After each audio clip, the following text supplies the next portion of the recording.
the senator, while indoctrinated, could not explain his toxicity.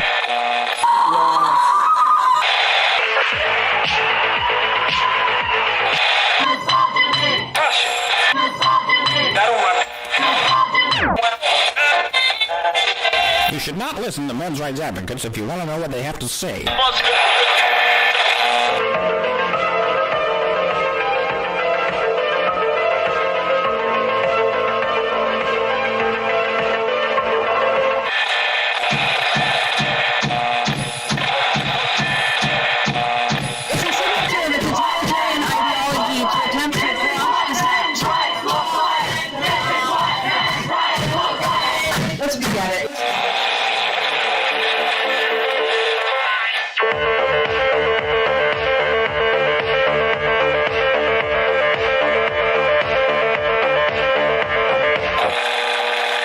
Number ZZ9 plural Z alpha. Number Z. All the second stage tanks now pressurized. Astronauts report it feels good. T-minus 15 seconds. Guidance is internal. 12, 11, 10, 9. Ignition sequence start. 6, 5, 4, 3, 2, 1.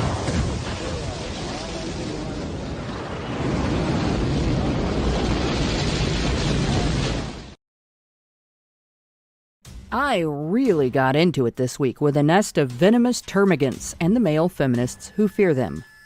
It began with a post by one of their worker nags in which she stated that babies should be aborted to prevent child abuse and to prevent abused children from being a financial drain on the state.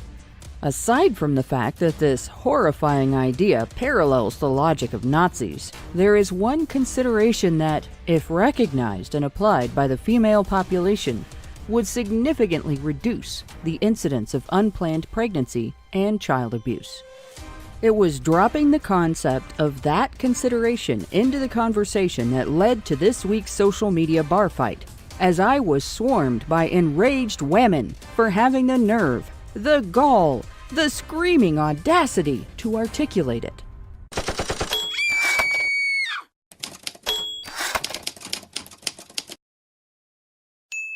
HBR Talk with Hannah Wallen.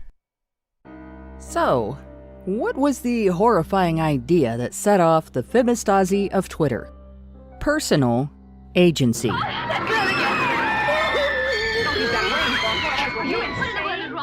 That's right, guys. I merely expressed an idea.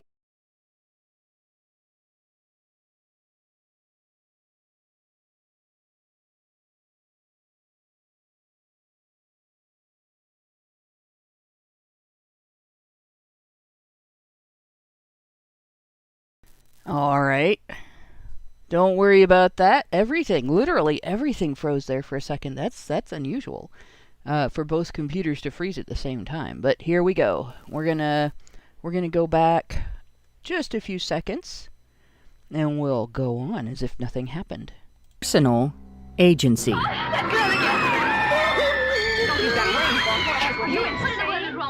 That's right, guys. I merely expressed an idea about women that boys are raised to know will always be true for them as they mature into men.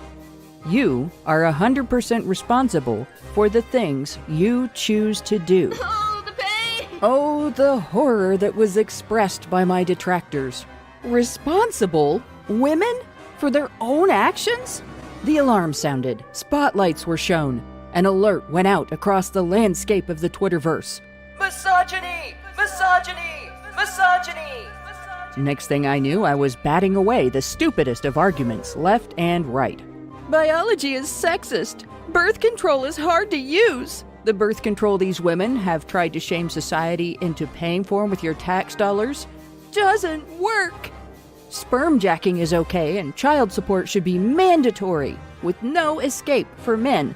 But women deserve multiple ways out of parental responsibility after conception, with no repercussions. Being pregnant makes women slaves. A woman's sacred right to control over her own body comes with no responsibility to exercise control over her own body.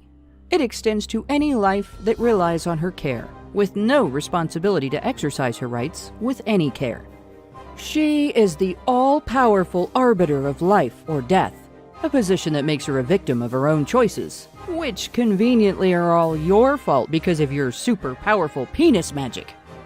And any woman who challenges this narrative is a bootlicking, patriarchy-loving, chill-acting, scrote-kissing pick-me girl. What the hell is a pick-me girl?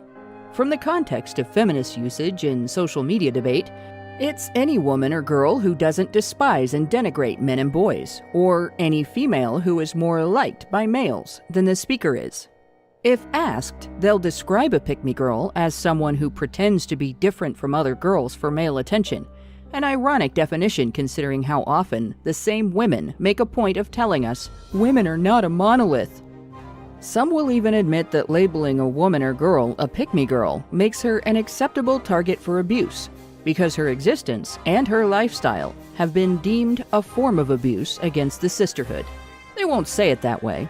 It'll come out sounding more like, she was asking for it. Still, you get the picture. I wish I could say the behavior I encountered shocked me, but it didn't, especially after having spent 2 HBR Talk episodes examining the listicle we've been reading, 37 Lies You Were Taught About Men. As we've gone through that list, it has had the same kind of underlying themes that all boil down to a female shunning of personal agency. The writer expects men to be financially and socially successful, attractive, charming, and dedicated, without having any standards whatsoever that his prospective partner should live up to in order to gain his trust, care, affection, adoration, and dedication. In fact, she shouldn't even have to reciprocate his emotional contributions to their relationship. That would, after all, make her a pick-me girl. But spending her days in a forum for conversation about how to net a high-value man without making any effort at being a high-value woman totally doesn't. For the last 2 weeks, HBR Talk has been slogging through a listicle of talking points from the gold digger forum FemaleDatingStrategy.com. We've noted the writer's use of fictional bad advice to excuse her own prejudices as well as her own failures. From her loaded talking points, we unpacked enough psychological baggage to fill a freight train. We still have her last 12 items to examine. Listen in this week as we square our shoulders, pull up our hip waders, and search the psyche of an entitled princess for any sign of personal agency. That might be a futile search, but it'll be fun. I was thinking. It'll be fun. So we're on a wild goose chase, but maybe we shouldn't use the word goose because that actually could get us into trouble. Well, you know, because but what's good for the goose is good for the gander. Right? Yes, Oh my God, that's true. double sexist, triple sexist. Go into triple sexist jail, Lauren. At least the gander knows how to appreciate being goosed. Yes. Okay. I know. I get worse with every pun. But yes. but you guys love me for it. Okay. All right. Well, maybe not the puns, but something. You know. Nah. True. But here we go. So, hello and welcome to... Why did I cut that off? Dang it. There we go. Hello and welcome to HBR Talk 205. I forgot which number we were on here. 205. Don't pick me, pick me. I'm your host, Hannah Wallen, here with Nonsense Annihilator Lauren B. and Badger-in-Chief Allison Tiemann. And tonight we're going to finish this turd sandwich of a listicle once and for all. If it kills us in the process, we're going to do it, guys. We're going in and we're getting out. That's right. Even if we get struck dead by lightning, we're still finishing it in the afterlife. Well, yep. Put on your red hip waders, guys, because we're going in tonight. Honey Badger Radio, though, has a ton of thought-provoking discussions, and so we've got to do what we got to do. We've got thoughts provoked left and right, and they're getting more provoked every day as we discuss important topics. And I provoked the shit out of a bunch of them on Twitter this week. They're still mad. Like, I haven't actually, up until this evening, I hadn't tweeted anything for 2 days. And they're still replying to me. There are new mad hoes replying to me in that thread. It's so fabulous. I think you enjoy triggering the hive mind. I do. It's so awful. So good I can't at help it. it. I love it so much. He's so good at it. Like, They get so bad. Does it have anything to do with this tweet that just randomly got resurrected on my timeline about how there was this Mormon woman who was talking about how all men are responsible for every unwanted pregnancy? Yeah, And- there's two things that was attached to. One of them was the tweet I mentioned in the opener. The OP, literally, she wasn't making a figurative argument where, you could interpret her argument to mean that. Those were her literal, actual words. She literally said babies should be aborted to prevent them from being abused. Like, it was not even disguised. It was that overt. And it was just, I looked at that and I was just like, do you realize what you just admitted? And I don't think she did, because I think a lot of feminists are under the false impression that most child abusers are men. The overwhelming majority of child abuse is neglect that is inflicted on helpless babies in the first year after they've been born. And this is in an environment where it's arguable that no woman or girl in the United States of America has to be the custodial parent of a newborn, ever.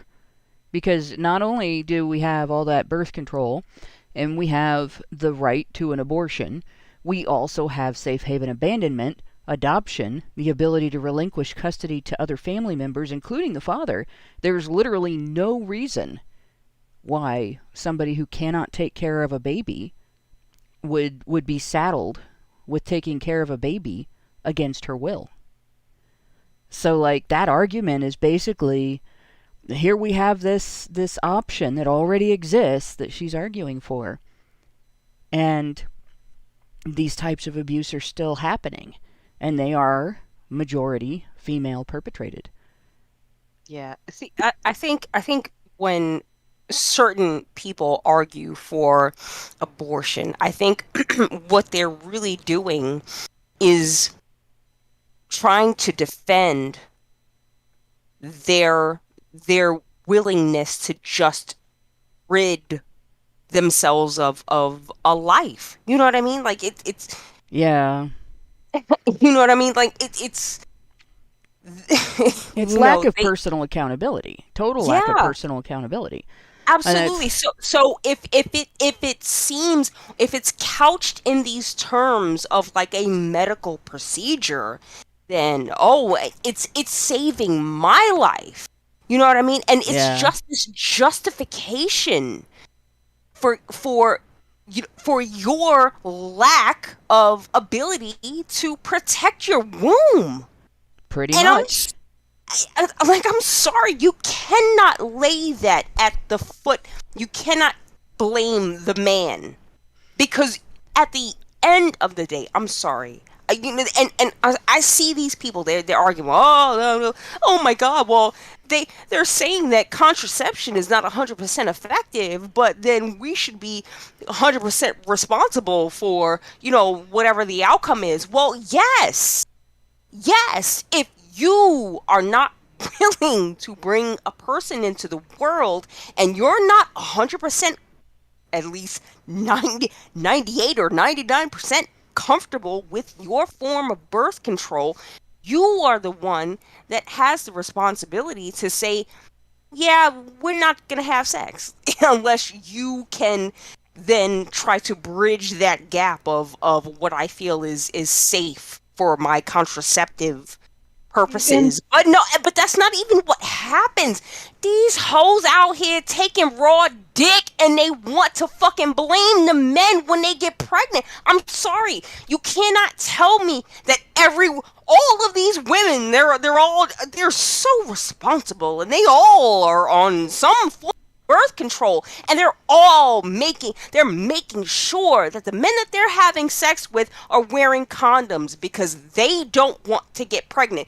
That's not fucking happening. This is the real world. You know what I mean? Like, y'all gotta stop lying. You know what I mean? Yeah, that's the big thing. And the worst is they lie to themselves about it. Like, oh, I was careful. You know, you didn't read the instructions on your birth control and you didn't follow them. You didn't talk to your doctor about what you can and can't eat or take with your birth control pills. You didn't keep them at the right temperature, whatever. You used an expired condom and it broke. Gee, surprise, surprise. You kept your condom in a place where it got too hot or too cold and it broke. Surprise, surprise. Really? Okay, and I'm going to take a completely different perspective from this because I probably disagree with both of you. Quite simply, if you are going to have the last say over whether or not a child comes into the world, then you are ultimately responsible for that child for all of the needs of that child from the moment it's born. Oh, yeah. Absolutely. But 1000%. here's the thing. Now, I'm pro-choice, but I'm also 100% pro-responsibility. If you have the choice to withdraw your resources from a child at any point during its prior to I think prior to birth in my case. I'm not like a last trimester still acceptable kind of pro-choice, but if you have that ability, then you take responsibility for a child for the rest of its life because you have 100% chosen that child exists. Nobody else has. A man's only contribution is a reflexive act. That's it. And after that, if you are the one who chooses to have a child put into the world, then you are 100% responsible for that child's upkeep, unless you have given your partner the option to decline that responsibility. Yeah. And then he has willingly chosen to take it on, as you have willingly chosen to take it on. Otherwise, it is abuse. 100%. So no oopses. No situations where you think it entitles you to have money from a man to have his child. It's 100% your choice. It's 100% your responsibility. The end. Yeah, I think we're all in agreement on that. We're just stating it in different ways. Yeah, but, and I'm gonna build on what you said, Alex. I'm sorry. Okay, so we build, but then we need to get to the topic. Yeah. And I should probably finish pointing out our places to find us, but go ahead. I just want to say this, okay, because, and I've gotten criticism for saying this, right? Like, when you have a child, there is no guarantee that either the mother or father will be there after the childbirth. You know what I mean? How many mothers die in childbirth, and how many? Look, I watch a lot of paternity court. I see a lot of fathers, or the family of the fathers that come in, and now the father is gone. Yeah. You know what I mean? You have to take that into consideration. And if you don't, then you're being foolish, because life fucking happens. Anybody can die at any point in time. So if you're bringing a child into the world, then it is your responsibility to make sure that you can do for that child if without the other person's help, okay? Because they don't have a choice. Right, yeah. because the responsibility. Right. So anyway, all right.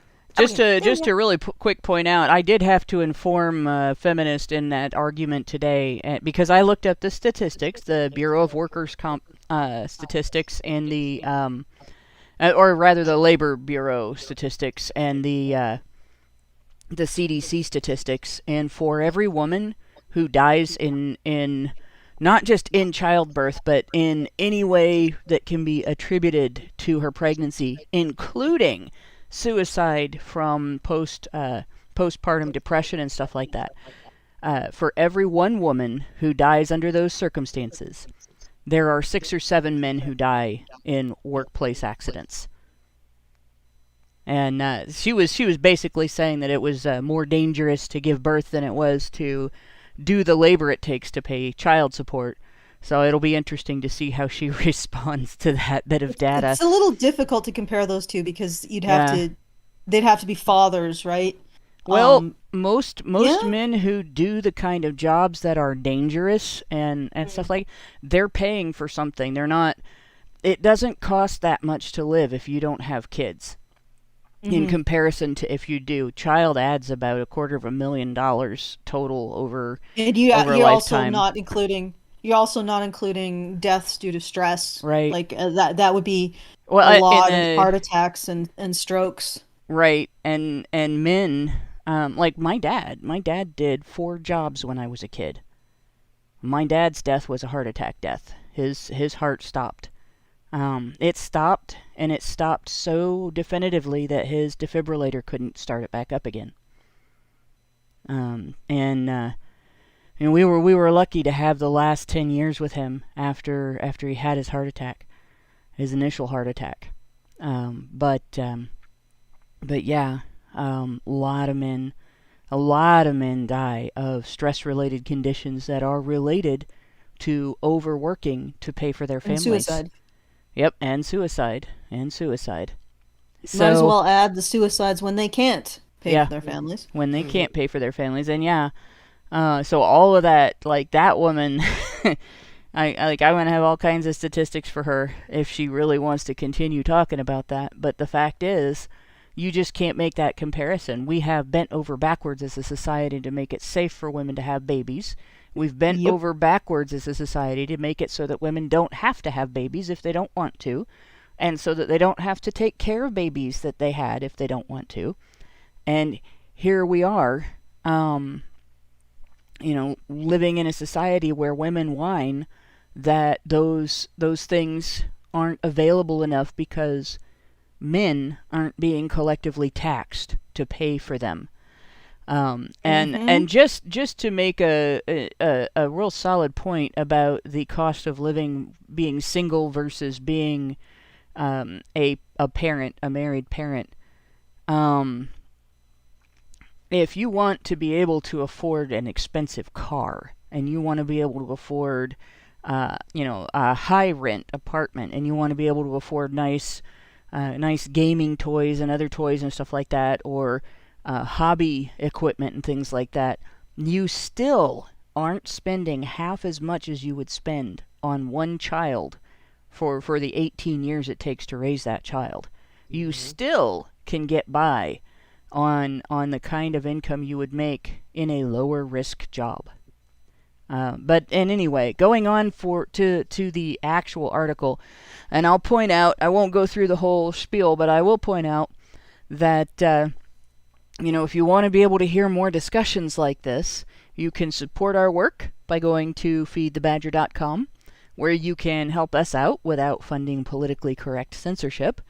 And if you want to be able to find us, despite all of the internet censorship that's taking place, and it seems to be getting ramped up more and more every day, then you need to go to honeybadgerbrigade.com and check out all the places where you can find our work. So to introduce the first point, I will mention last week we got through the 24th claim in the article, the FDS article, 37 lies you were taught about men. And we pretty much established that no, we weren't taught any of these things. But if you thought it couldn't get any worse, get ready. The next item here, number 25, is so loaded, there's no telling what's going to happen when we touch it. It's yet another example of feminists blaming the patriarchy for denying women a thing feminists told women we shouldn't want. And that is, you don't need titles because what's understood doesn't have to be explained. Like we were told by men that we shouldn't have to get married? By men? Seriously?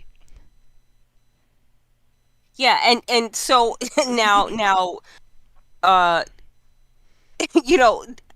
how does this coincide with the what were they talking about the social media thing, right? Like if he doesn't change his status on social media, then is it not really like a real relationship?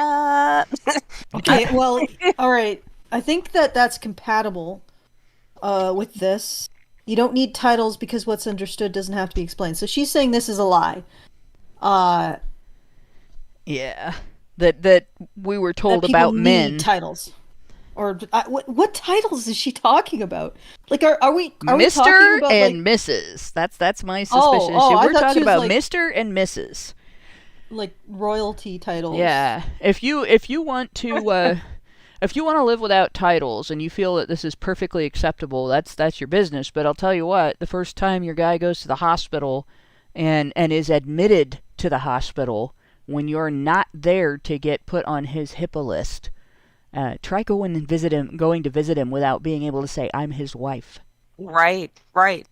I'm his girlfriend. No, they don't. That doesn't work. It doesn't wash. That's right. It's not happening. Yeah, if he's conscious and he can tell them you're okay, then you can get into his room to comfort him. But if he's unconscious, you're fucked. You can't get in there. Right. And that goes back to what I said. Like, again, just guys, make sure that you have someone in place who is your legal,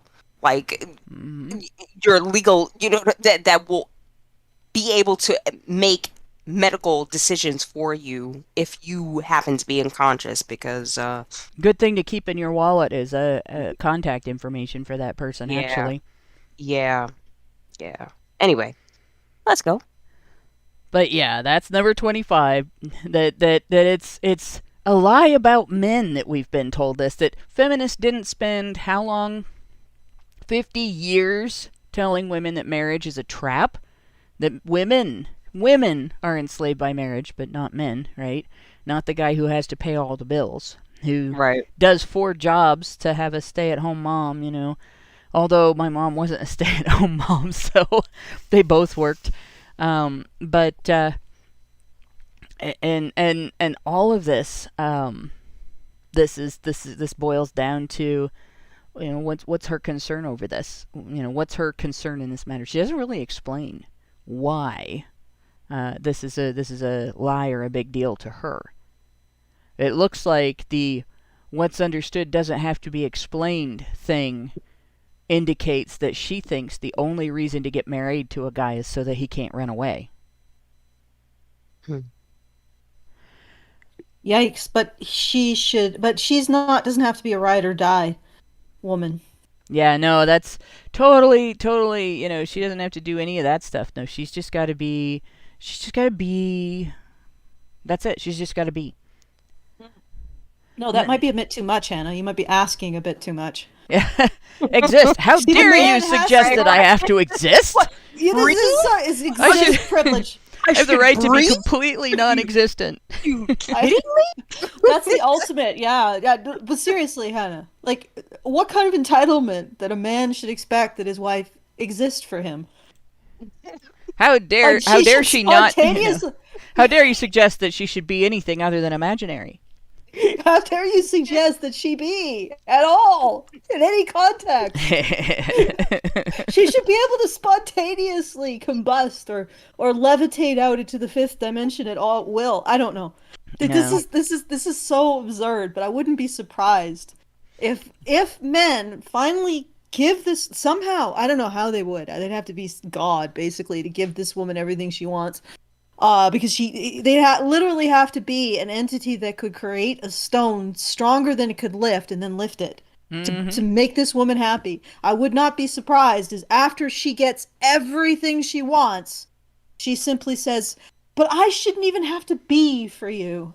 You should be for me. You should take care of me existing. How? Yeah. How do I be for another person? You should piss for me. You should take care of my bodily functions for me. And I don't mean just clean them, actually do them for me. Well, yeah. I mean, Maybe that exists in the form of The the great romance male. story. Well, no, not even that. I was gonna debase it even further. The male taxpayer. That's who's there for her and supporting her. True. True. It's all the about woman that. in the iron lung, Yeah.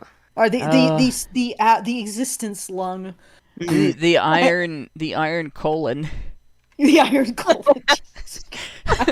I shall not poop for myself from now on. You shall You must eliminate poop my for poop me. for me. Oh my gosh! Just don't accept this kind of a relationship from Pocahontas because she's already so full of shit. But yeah, on to the next one. You have to be patient and supportive with a man who says, "Let's see where this goes," because he probably had his heart broken in the past and needs you to be understanding.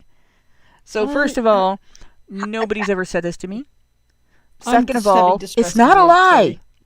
It is not a lie. Exactly. You should be patient with a person who wants to take the start of the next relationship they're in a little Or the slower. first. If they have made a mistake in their past, they want to make sure they're not doing it again. They want to get to know you before they commit to you. They want to build trust with you. Like, duh.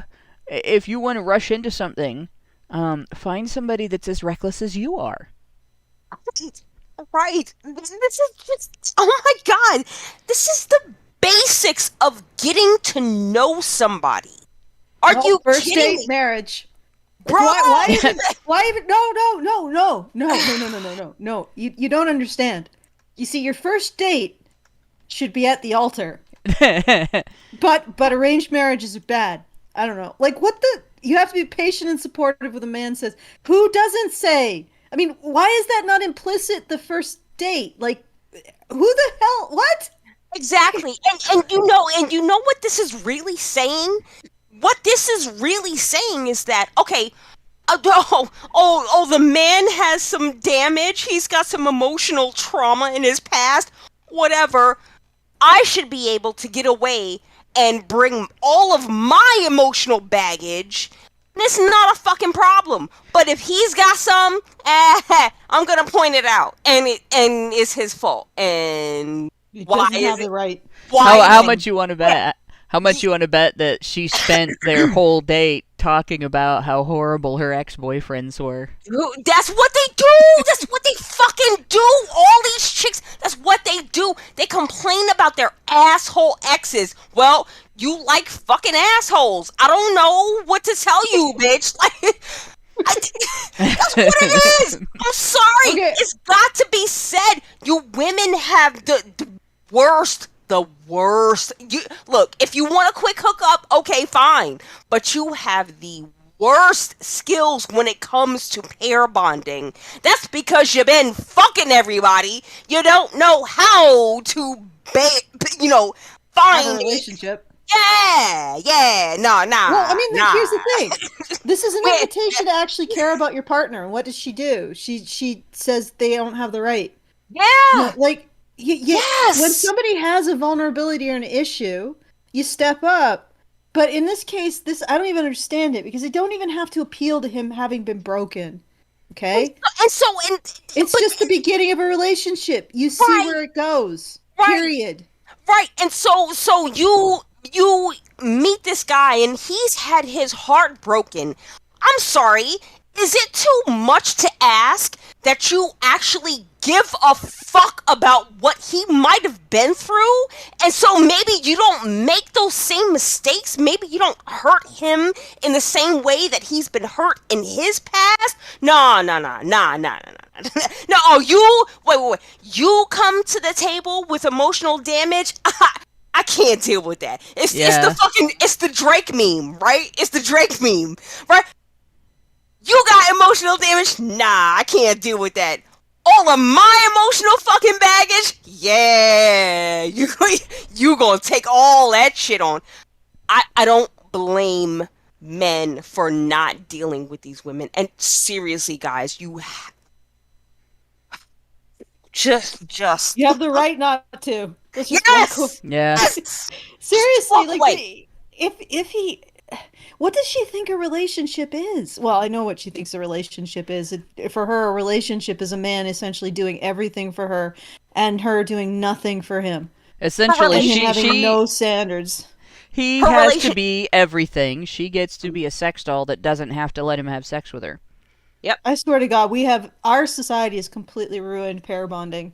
Absolutely. And Yeah. I'm going to I recently watched a movie because I've said before on here that romance is my guilty pleasure. I read romances, not all romances. Like I'm not generally they have to have something decent in them. And I've also watched romances like I actually quite enjoyed at least the first two Bridget Jones's Diaries.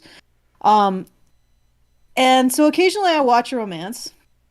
And I chose to watch this thing called the hating game. The hating game. But I don't know if you want me to go into it because it actually covers a lot of the stuff that I could do it at the end. I could do it now.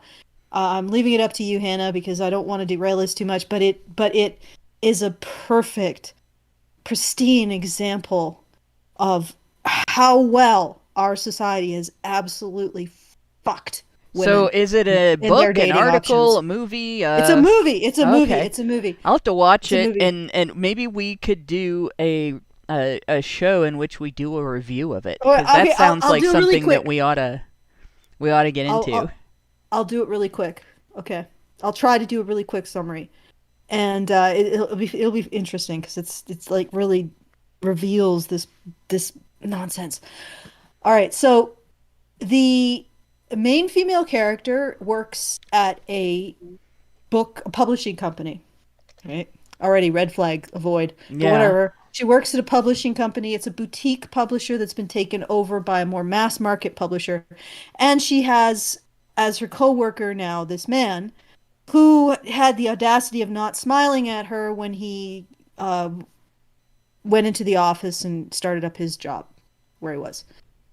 And so they are it's set up as like a hate relationship initially, although it's patently obvious that the man is in love with her or really Sounds likes her. familiar. Yeah, from the very start. But she's such a she's a little cunt to him, and but that's okay. She played because by Sandra Bullock.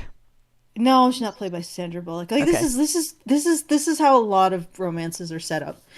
It's not too bad. Like it doesn't get really bad till about almost the end, like the final the final misunderstanding that they always have to have in romances. Yeah. But anyway, so she putters through her little life.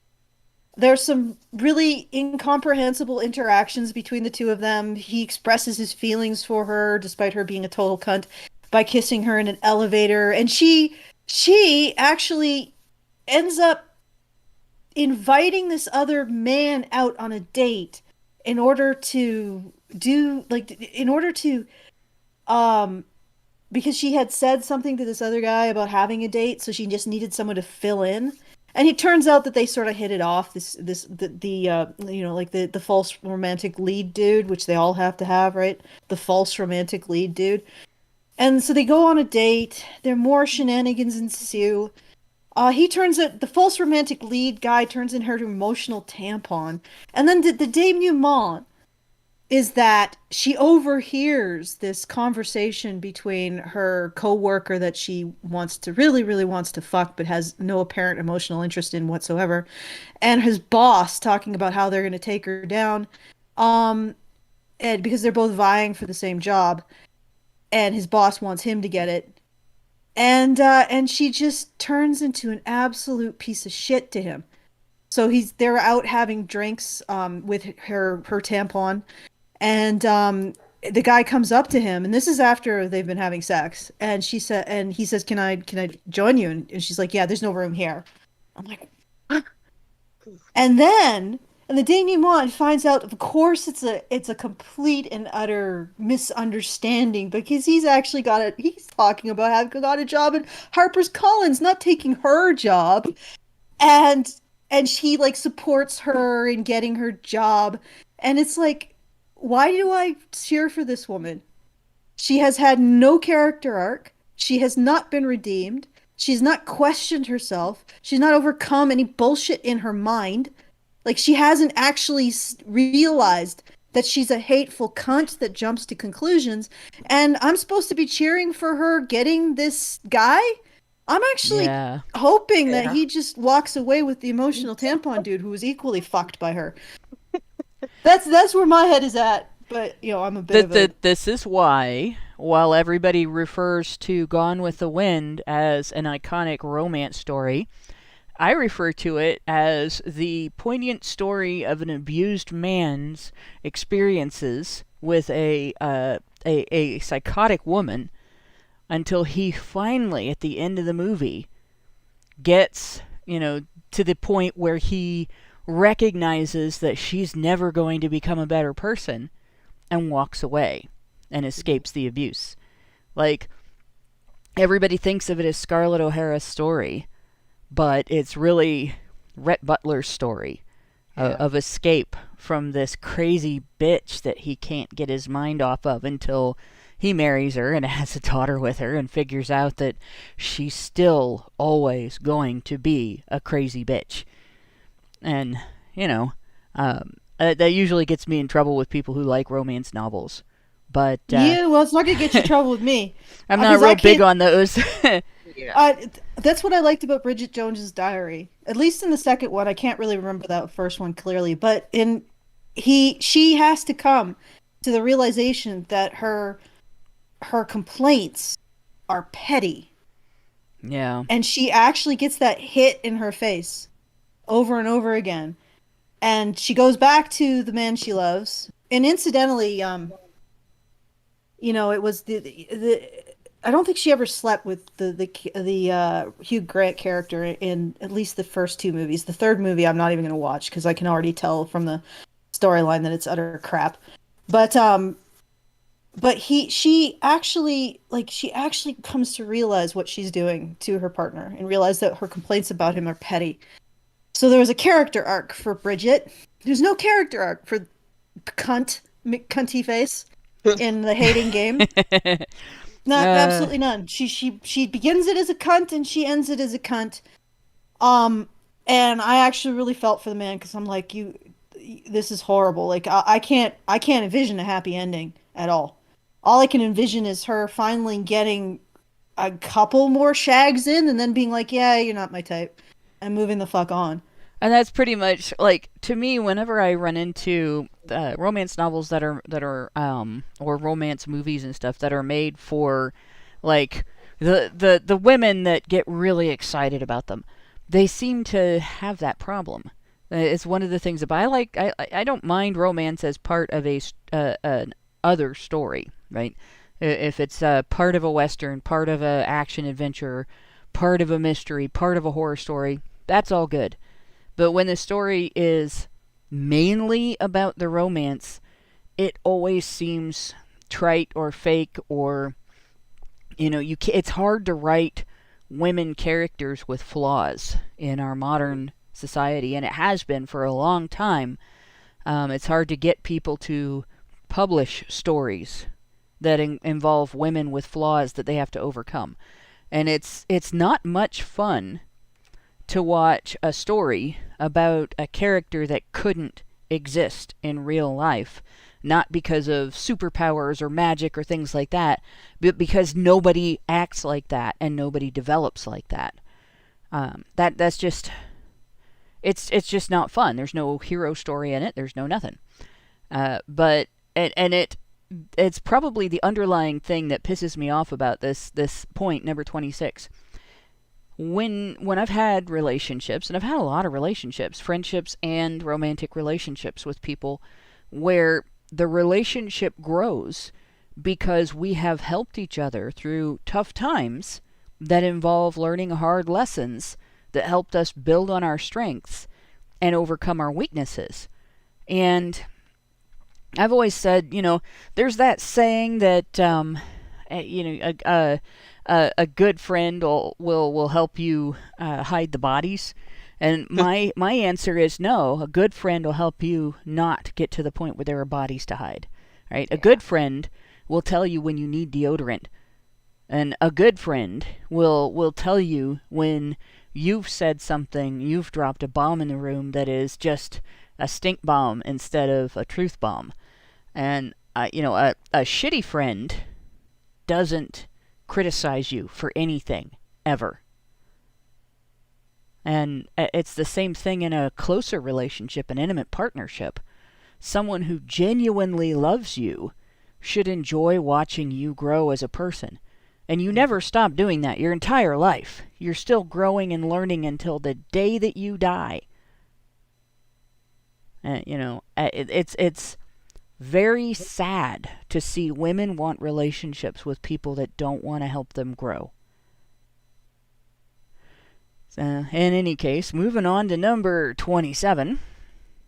Men are most loyal to the woman who loves him for who he is, even when he's struggling.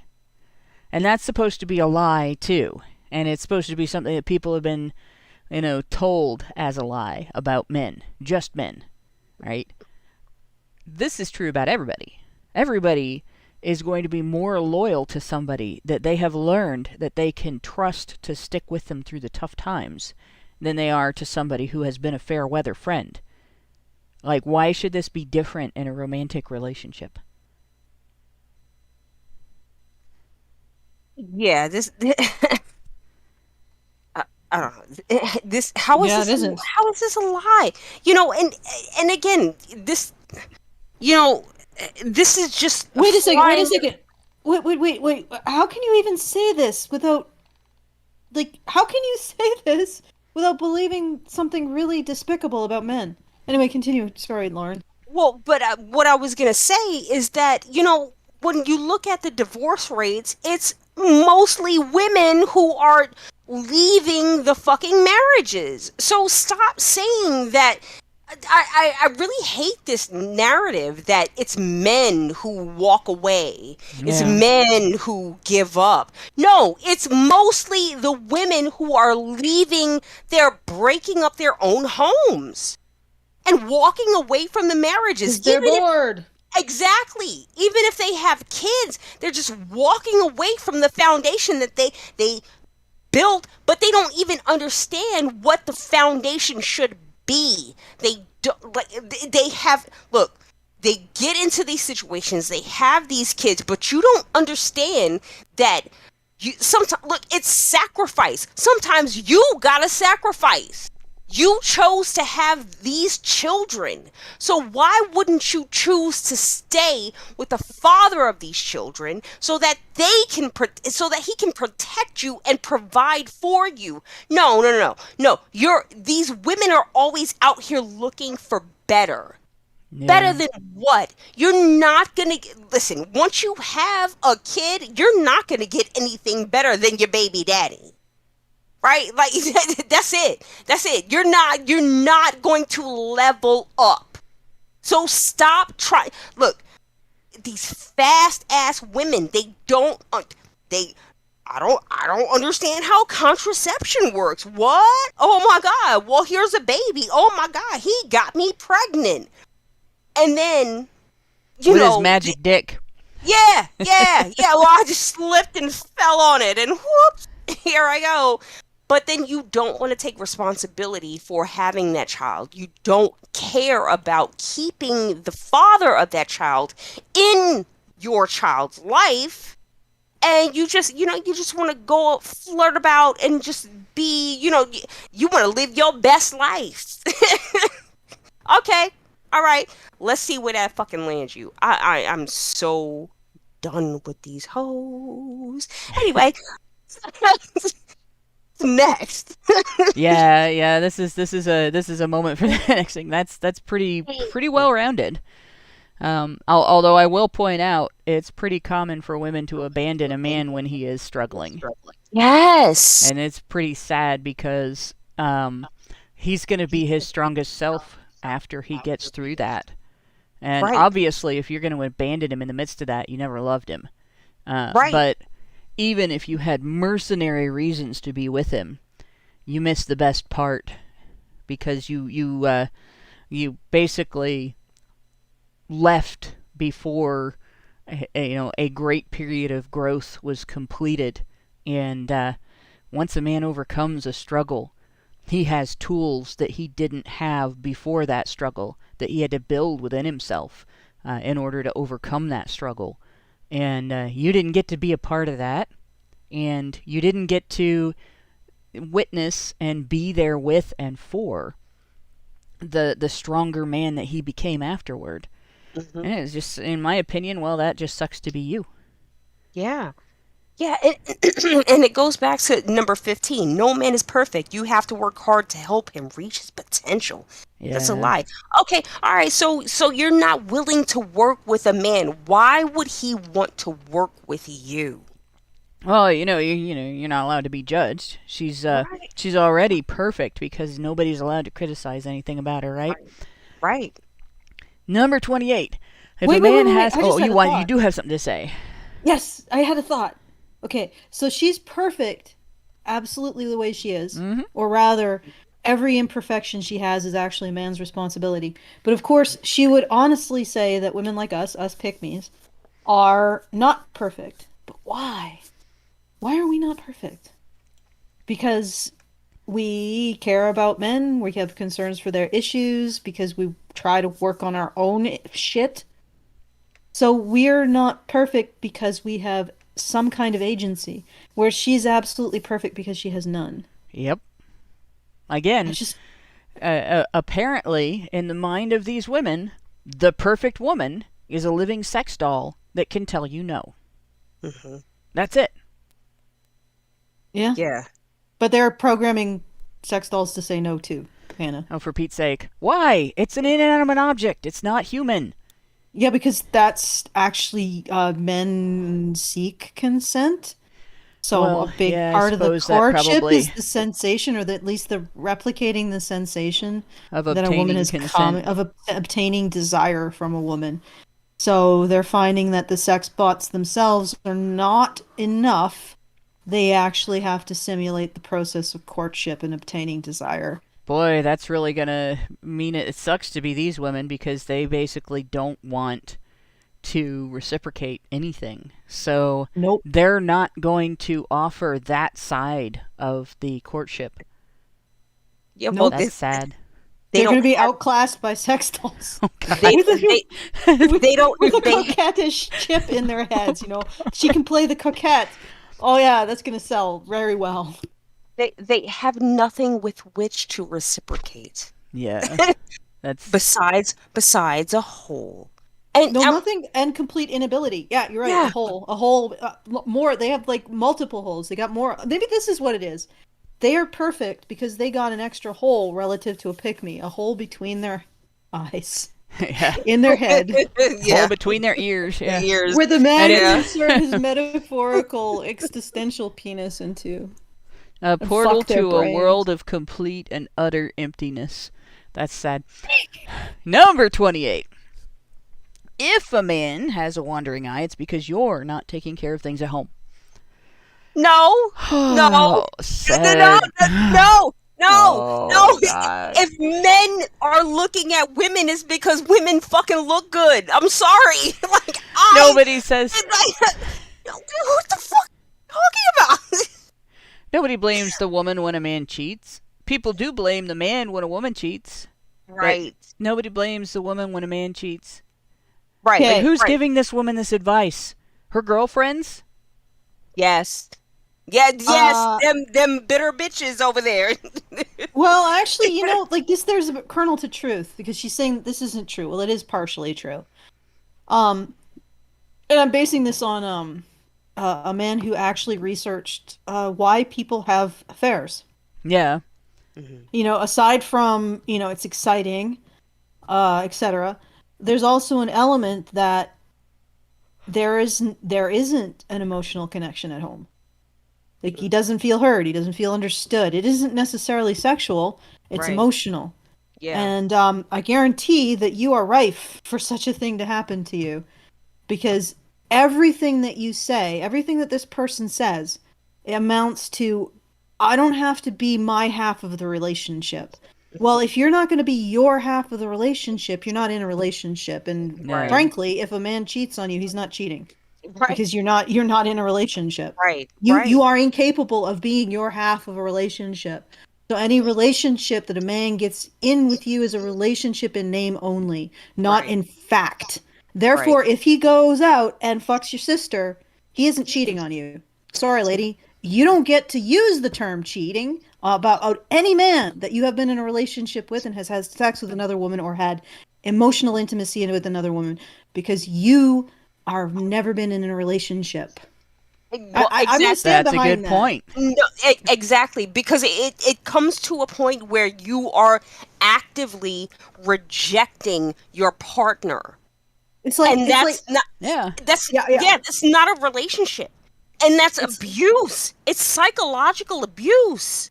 Yeah, it's not a relationship. It's like she's okay. She has she has this. She says she's to some person. Okay, I'm gonna buy your knickknack. Right. I'm gonna buy it. 2 weeks pass. She hasn't come over with the money. 3 weeks pass. 10 weeks, and they're like, well, where are you? Why aren't you buying the knickknack? And eventually, the person sells the knickknack to another person, and then she complains, oh, I've been cheated on. No, you never fulfilled your side of the bargain. And eventually they moved on.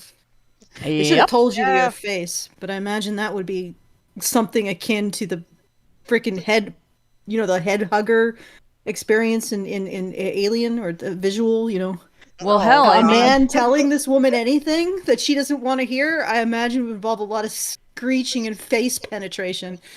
to be honest, how can you tell something to someone's face if they're never there? That's true. You have to have access to their face to be able to do that. The only thing I can say about any man who's cheated on this woman is he should have just left. Yeah. Yeah. Well, it's very possible that actually has happened where a guy has left her for, even just being alone and then had another relationship, or left her for another woman because she didn't fulfill her side of the relationship. And then later on, it's been, well, you cheated on me. No, I broke up with you. Well, but you got together with this other woman that's cheating. I've been in a relationship. The one relationship I was in that was emotionally abusive and that ended with a stalking and harassment that lasted for years was with a male feminist. And one of the things he did was just not acknowledge it when I broke up with him. I broke up with him. I stayed single for a while. I moved on to another relationship. And when I moved on to another relationship, this guy who was actively following me and engaging with people in my life as if he was still dating me, told everybody I was cheating on him and had to be told by my parents, no, you aren't in a relationship with our daughter. Please stop coming to our house. No guy that I knew that was not a feminist would act like that. But yeah, this is the sense of entitlement that comes with feminism. I would wonder if this woman has done something very similar to some guy, because she's right in the relationship, right? She's the only person who knows what's going on. She's the only person that gets to define and decide what the relationship should be like and what her partner should be like and what she should be like. So why would she not also think she's the only person that gets to decide when the relationship is over? Mm-hmm. Exactly. Yeah. Okay. So I'm looking back through this list, right? She's just fucking telling on herself, left and right. She's just openly telling on herself. Number 24. This is supposed to be a lie. You have to give guys a chance. No, you don't. You don't have to give nobody a chance. Well, just go be a fucking lesbian then, bitch. Well, I don't get it. I don't understand. You don't. You can do whatever the hell you want. Guys just have to accept it. And you don't even have to worry about if you want to deal with this one. They could just, just whatever. Yeah. Pass on to the next one. On to the next point, or were you going to say on to the next guy? Guy, she just doesn't even care. So God damn, the red flags are everywhere. Oh yeah. Yeah. So Yeah. Okay. I was gonna say, let's go on to the next one. the then. next 2 points have to be taken together because good. they're really kind of the same point. The first one is men need porn because they're more visual and sexual than women. And the second one is porn is harmless and it doesn't affect how a man feels about you or your relationship or his sexual performance. Right? So what she's saying Negative. between these two is that it's a lie to say that men are more visual and sexual than women and that porn is an outlet for that. Because we really aren't talking about whether men need or don't need. She doesn't acknowledge that men have needs to begin with. And then the second thing is, she's by making that statement, porn is harmless and it doesn't affect how a man feels about you or your relationship or his sexual performance. What she's basically saying is that because men are visual, which she said was a lie, porn changes how they feel about women who are not porn stars and about the relationship they have with women who do not cater to their needs in any way, and how they feel about their own sexual performance. And the question becomes why? Why would a man care about his sexual performance if he doesn't care about you? Right?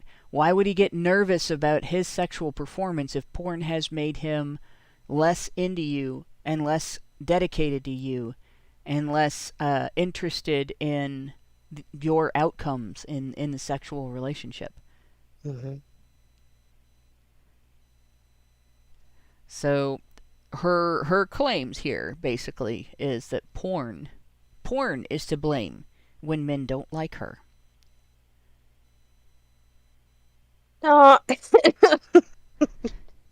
Again, she's just telling on herself. I'm sorry, lady. Maybe there's just something wrong with you. I don't know. If Yeah, men maybe. don't, Give me a sense. if men don't fantasize about you, then look, that maybe you're one of these female incels. You know what I mean? You might fall into that category. But that's not. Maybe you'll take a bus and was it too soon for that one? Oh my gosh. I wanted to say that she might think that we're talking about being a supermodel or some crap. It's like, no, I don't think any of us on this panel are supermodels, except maybe Hannah. No, I've only ever been an ordinary model.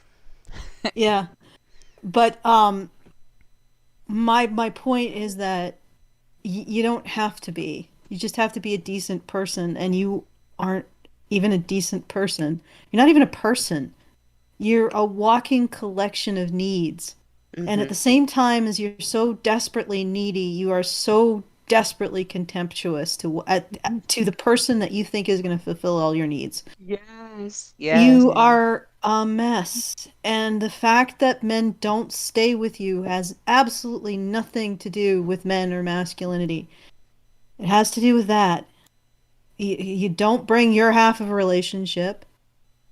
You are not a decent human being, judging from this. You don't even seem to like men. Yeah. Like, at the very least, you could be, I think, you could have your issues, right? You could be a woman who doesn't, right? Who doesn't have their issues. Just doesn't have the stupid things that they've done, right? But if you actually like men, you actually have something to offer a man, which is the fact that you'll like him. Do you see what I'm saying? Yeah. And that might actually be a foundation to start improving yourself. If you're capable, but I think that it isn't just that you're not capable of liking a man. I don't think this woman likes herself. And she's convinced herself that somehow men are going to fix everything. Some kind of mythical unicorn man is going to fix everything for her. And at some level, she must realize that that's just not going to happen. So instead of just saying, I need to get to a position where I at least like myself, she imagines this persecution complex that men are to blame for not doing something like being able to get in her head to make her like herself. Well, men can't do that. Right. You know, Nor can they. Go ahead. The thing that's interesting about this is, I mean, if you look at what is porn, what gets men off in porn is the fact that the women in porn are enthusiastically enjoying sex, right? They're not afraid of it. They're not ashamed of it. They're not gatekeeping it. They're not treating it like a bargaining chip or a battering ram or a whip with which to punish the guy. That you can't have this if you don't do these things, right? They're just, unless the guy is looking for porn that includes that because he's into it. But they're in ordinary, everyday, what you would find if you just went to any porn site and just looked without searching for specific terms. The main thing about each video or each image is that the woman is confident in her sexuality and is enjoying her sexuality. Right.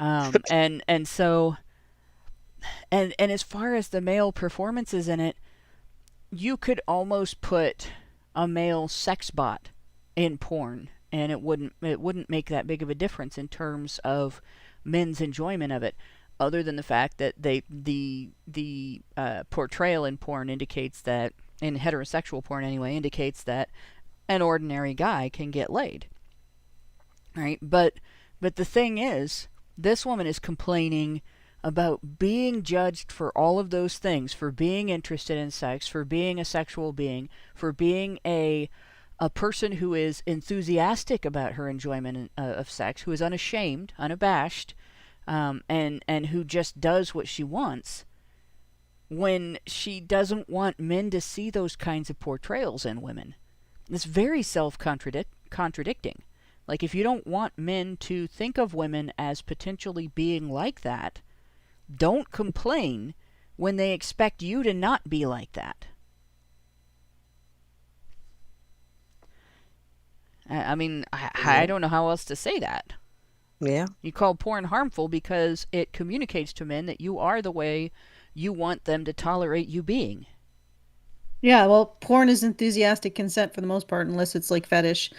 And feminists are like, oh, well, we want men to No, that's not how it works. Feminists, men would love a world in which all consent was enthusiastic, but they accept a world in which women are extremely miserly with their interest and desire. Yeah. And their liking, which is actually really goddamn sad. Because you know what? Liking a man, it's one of the greatest Epicurean delights on earth, in my opinion. And you don't have that, lady. You don't get it. You can't appreciate it, and that means that your life sucks. Yeah, I gotta feel sorry for that. It just sucks. Like, there's nothing better, really. There's gold, no, jewelry. What is there? None of those What is other there things to have compare? a point without someone to enjoy them with. No, there's not. Yeah, there isn't. And it doesn't mean that you have to be entirely wrapped around the finger of a man, but really, like, am I supposed to replace having a man with having a stupid purse, or like marble floors, or like gold jewelry, or whatever the hell other crap I'm supposed to like, or essentially constant obsession with these shitty consumer products, which, to be honest, the vast, like 99% of the shit that women buy, they're basically just the first stop before the dump for it. You notice that? Like, it just gets thrown out. Like, we're just the first stop for most of the stuff that we buy. We're the first stop before it goes to the dump. Did you know that like 4% of the stuff that is in landfills in the United States is discarded clothing, mostly bought by women? I want to continue to my point, though. So they prefer to find meaning in pre-trash, Like, this woman probably thinks that the pre-trash, like being able to buy mountains of pre-trash, is somehow going to be more fulfilling than actually liking men. Nope. I'm afraid that there is nothing better than a Yeah. man. Yeah. Look, I'll move into a fucking cardboard box if somebody would give me my fucking man back. Yeah. Can we do that? Can we open the fucking borders? Nah, that's a conversation too deep. Yeah. But look, there's nothing that I wouldn't give. I know. I know, and it's be just able like, you know, to and get all you have back. to do is like men. All you have to do, and a whole world opens up. I I know. can show you the world. It's Take this, you it's the wonder by saddest thing to watch wonder. this, you know? It is. And it's like watching somebody explain or listening to somebody explain that, you know, they only eat vitamins because they have no sense of taste. Mm. You know, especially after learning that most vitamins don't get digested and actually end up in the sewer system. But going on to number 31. Number 31. If you want to keep a man, you have to show him you're a ride or die woman. So I had to look this up because this is not something that is that is used in the slang of the people that I my circle of friends. So there's two different takes on this. There's what I found men to be saying about it, and what I found women to be saying about it.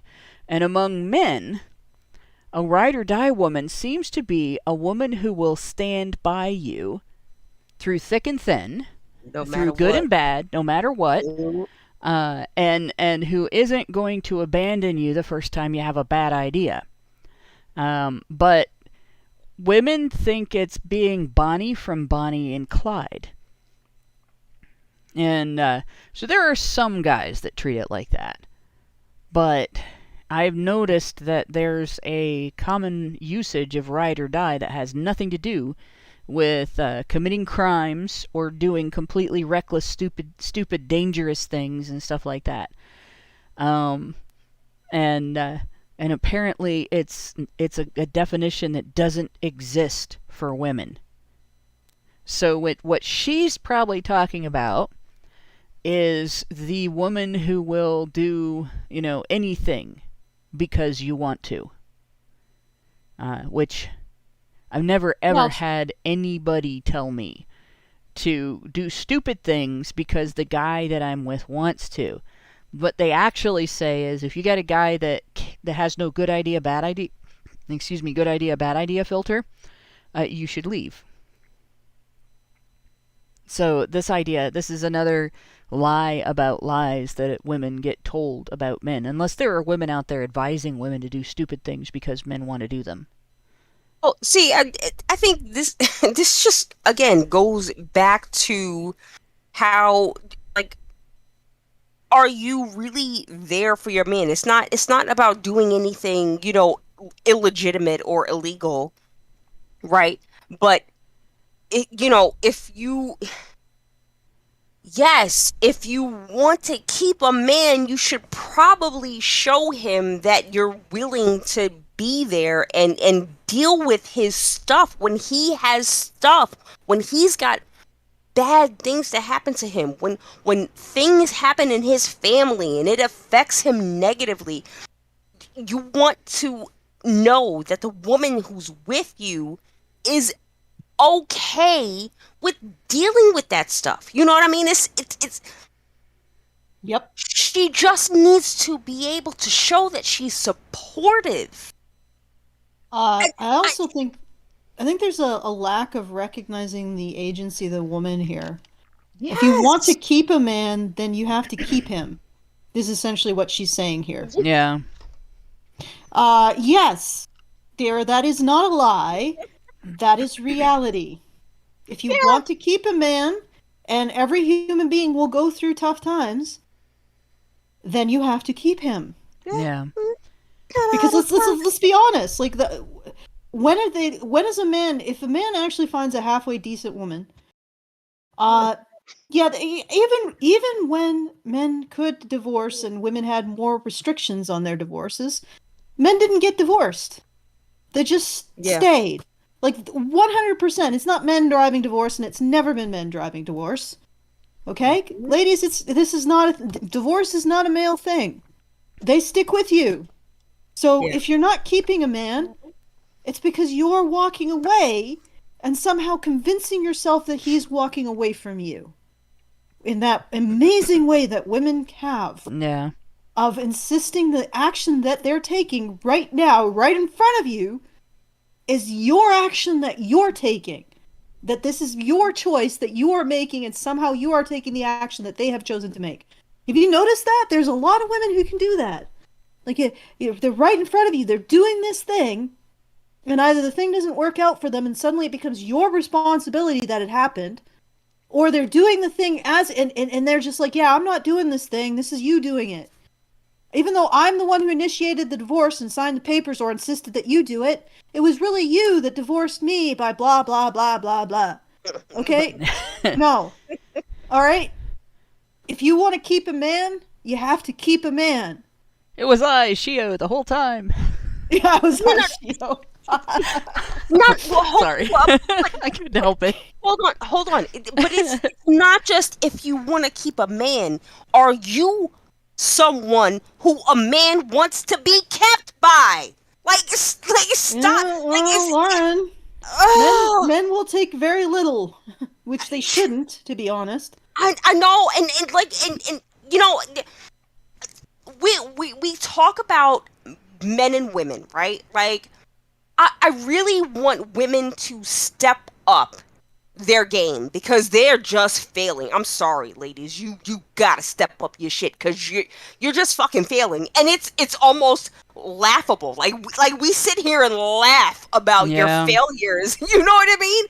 And but what I also want to do is tell men that, you know what, you gotta stop accepting this bullshit that these women bring to you. Like, you don't have to deal with her bullshit. You know what I mean? And I think that's maybe a more important lesson because, look, I don't know how difficult it's going to be to get through to women. It's like banging your head against the fucking brick wall. But, you know, at the very least, I think men will understand when we say that, look, you gotta stop accepting this bullshit from these women. I think men will at least listen to that. I think it's a little bit more palatable to men. Women, they're just fucking hard-headed.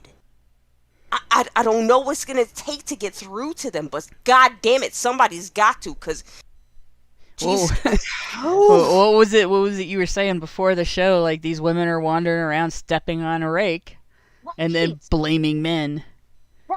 Right, exactly. You know, they have.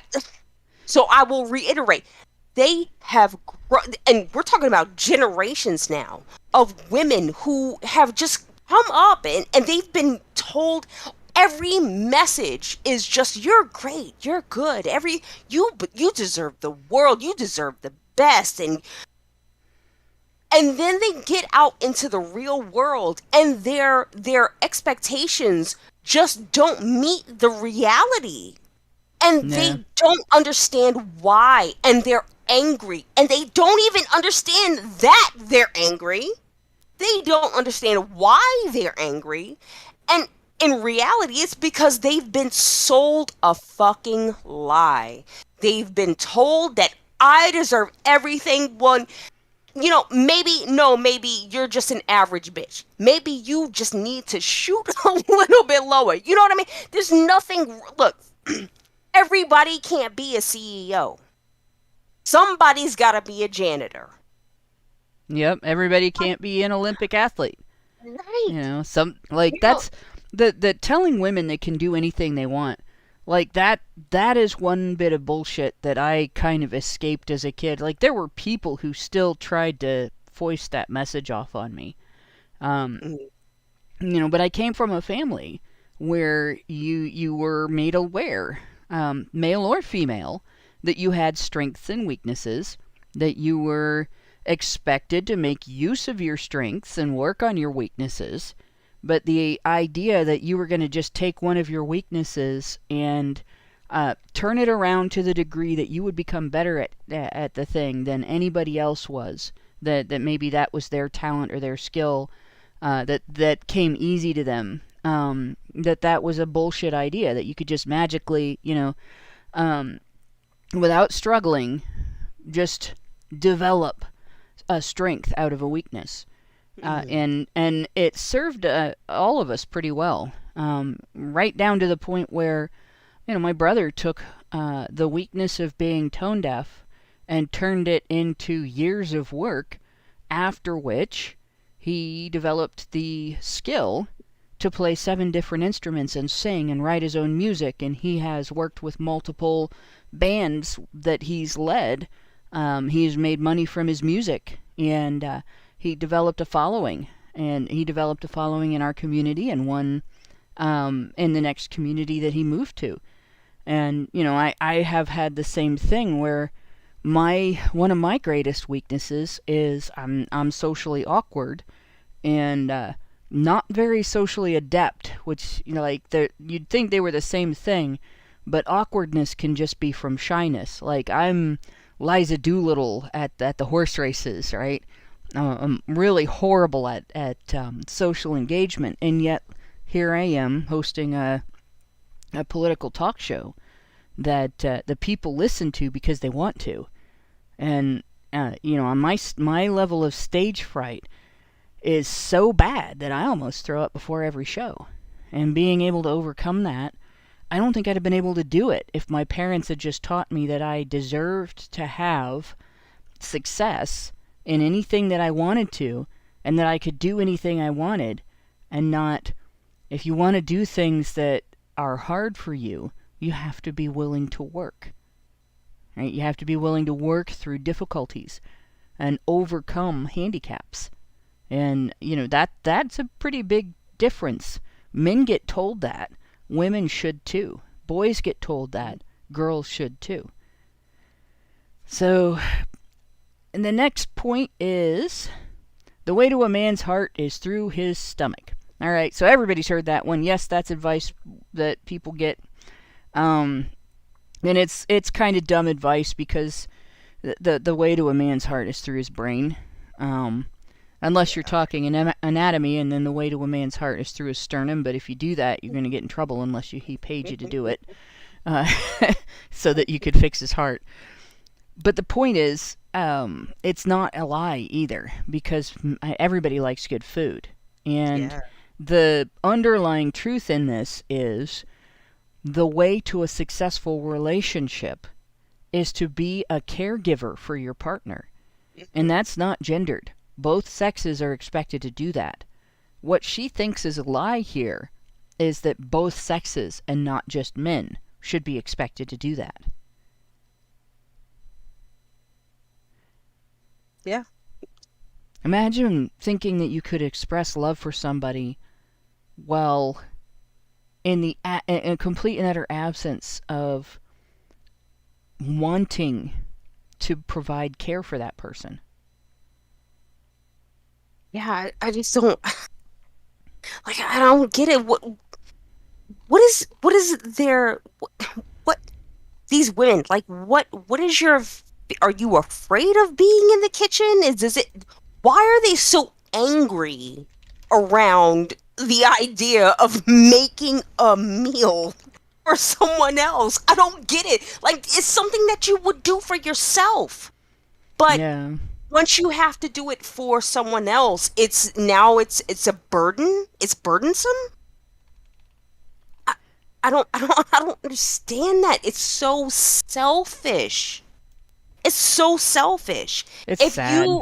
It really is. If you are willing to share your life, your pussy, if you're willing to share all of that, you can't just. You don't understand. She doesn't want to share any of that, because the man might get something out of the relationship, and then I don't know. I think she implodes. She just turns into a puddle of goo. if she could possibly be in any way taken advantage of by a man, like, and that includes him getting anything from a relationship with her, which, if you think about it, is a really depressing, low self-esteem attitude to take.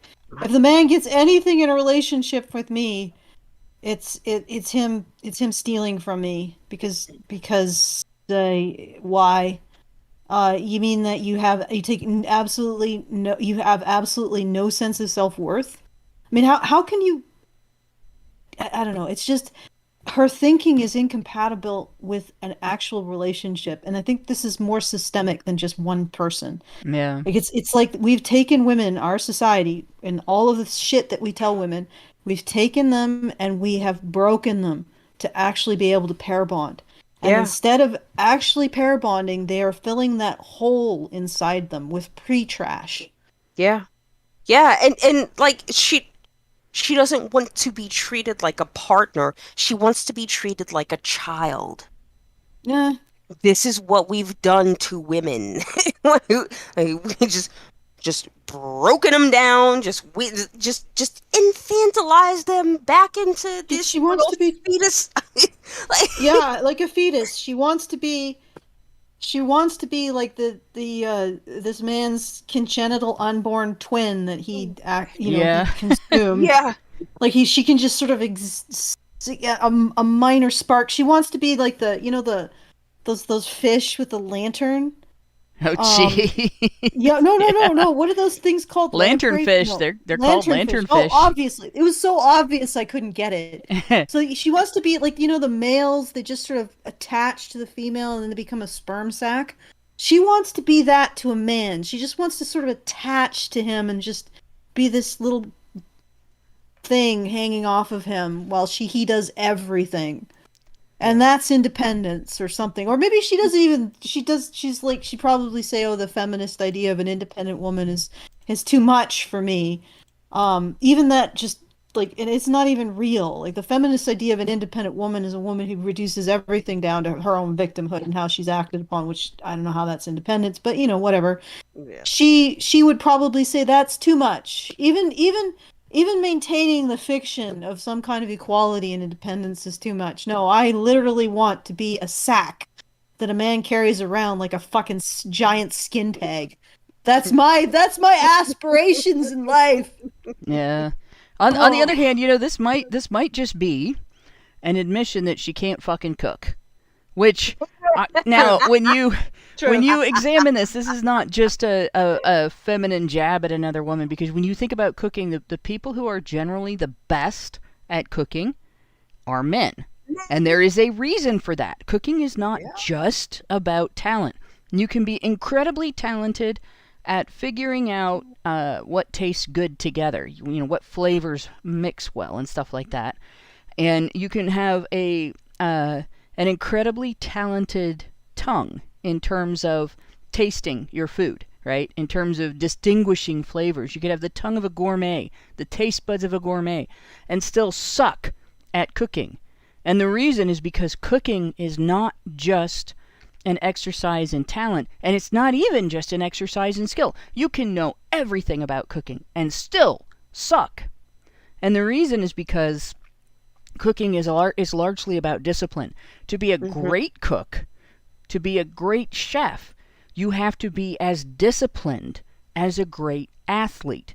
You have to be dedicated to doing things the way that works, and following the set of instructions in the recipe, or doing what you know is going to be the best way to achieve the goal that you're trying to achieve, without letting your attention lapse, without varying what you're doing, without taking a bunch of shortcuts, and all of that comes from being extremely diligent and extremely disciplined. Women hate being diligent and disciplined. Exactly. Right? It's not. We're like cats. We're like freaking cats. Yes, I've been waiting to say this, and it's even that in and of itself is just another affirmation of what I'm about to say. But cooking takes like diligence and attention and focus. You know what I mean? You have to be in the moment when you're cooking, and women just, I don't think they have that. Like, they don't have the patience. You know what I mean? It's just Yep. like us. It's just like us when we're all like trying to talk over each other. You know what I mean? Like, we just try to get to the goal. Yeah. You know? True. It is. But yeah, no, that's exactly right. That's why men make better chefs, because they're more patient with their time. They're more delicate. They're more just calculated and skillful. It's a beautiful thing watching a man like. Yeah. And even when they seem egotistical about it, they will subjugate their ego to the goal that they're. And women do not necessarily do that either, and it comes out in weird ways. Like, one of my friends has a movie night, and obviously COVID has messed that up, but she has a movie night at the end of the month, every month, and on holidays a lot of people show up for her movie nights. So the Halloween movie night's a Halloween party, and the Christmas movie night's a Christmas party, and stuff like that. And so for a while, when we were younger, and a lot of us were able to show up every big holiday and stuff like that, there started this competition among the gals to bring brownies that were particularly special.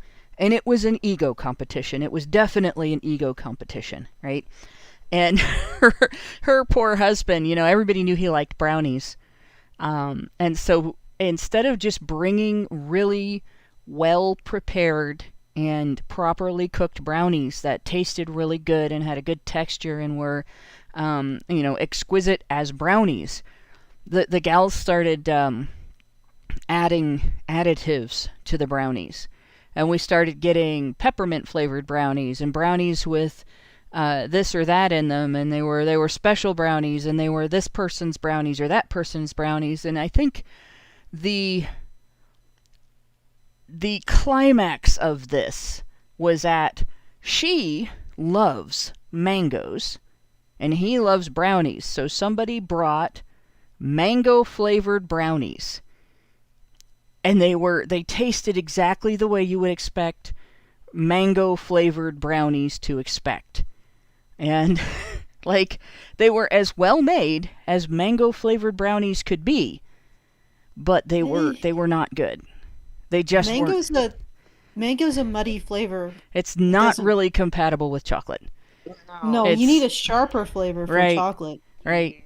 And so what ended up happening was he kind of went off on this, not halfway of a tangent and halfway of a tirade about, he's like, what the hell is wrong with everybody making these weird flavored brownies? Does anybody make brownie flavored brownies anymore? I just want brownie flavored brownies and coffee flavored coffee to go with them. I don't want anything else in my brownies. And of course, everybody thought he was hilarious, but he was totally right. The best brownies maybe have walnuts or maybe have chocolate chips, but it's not what makes the brownies good. What makes the brownies good is the texture and the way they've been cooked, so that you have the crusty outside and the chewy inside and the fudginess and the nice flavor and the balance between the bitterness of the chocolate and the sweetness of the sugar, and that's it. It's really not that hard, but that's what women do. So then, without that discipline to cook, without that ability to subjugate your ego, women always have to alter the recipe. Women always have to take the thing that was already perfect and fuck with it so that it's not anymore, because now it's theirs.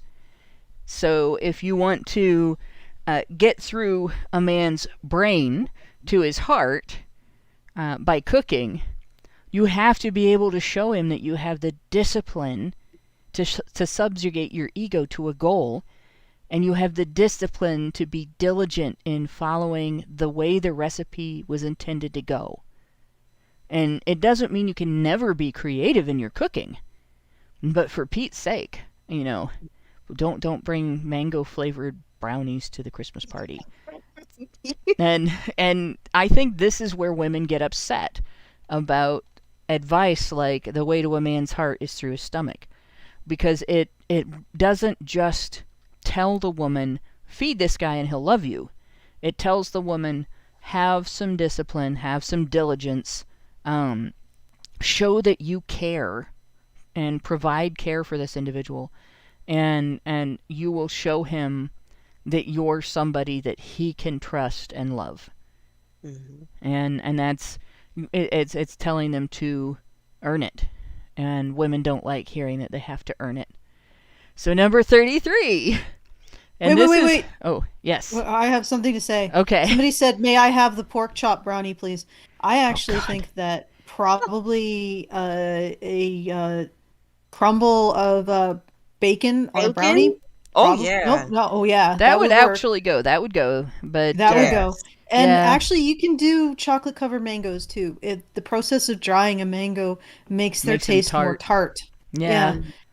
Yeah. Okay. But yeah, I'll leave I that would as not is. put mango flavoring in a brownie mix. To No, save my because life. the thing you need brownies need to be moist, Yeah. and it's the dryness of the mango, like when you dry a mango, and that's when it makes it tart. Yeah. But But in any case, like if I was going to try to cook for two people and their favorite things were that far apart in taste, I would just make two things. Bring Yeah. one for him and one for Yep. her. That would Yeah. be my solution, personally.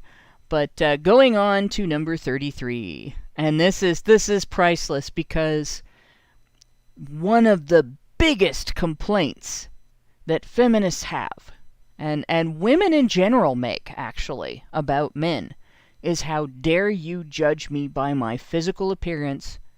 How dare you judge me by, how big my boobs are, how big my butt is, how much I weigh, how tall or short I am, how long or short my hair is, how much gray I have, all of that stuff. You can't judge anything like that. But what does she say? It's a lie to tell women that size doesn't matter. Yes, it does. but no. All right, being serious about this. It's not about the size of the boat. It's about the motion of the ocean. Listen, if you have a real connection with a person, then you can find ways to make it work. I mean, but it doesn't, a number doesn't mean anything. Yeah. Because it's about how you two connect. You know what I mean? Like, it's physically, literally, physically. It's about, you know what I mean? It's he doesn't have to be, because guys can be too big. Yes. You know what I mean? Yes, they can. So emphasizing the number is just you're failing from the beginning. You know what I mean? It's about what works for you, the both of you. There's also like people who talk about size mattering and size not mattering and everything. Maybe don't think of the fact that there are different sexual positions that work better for different sizes. Yeah. And if a guy is too big, it helps if the woman is on top, because it gives her control over the level of penetration and the speed and all of that. It prevents her from getting injured because he can't feel what she's feeling, and so on. So then there are positions that work better if the woman is too big.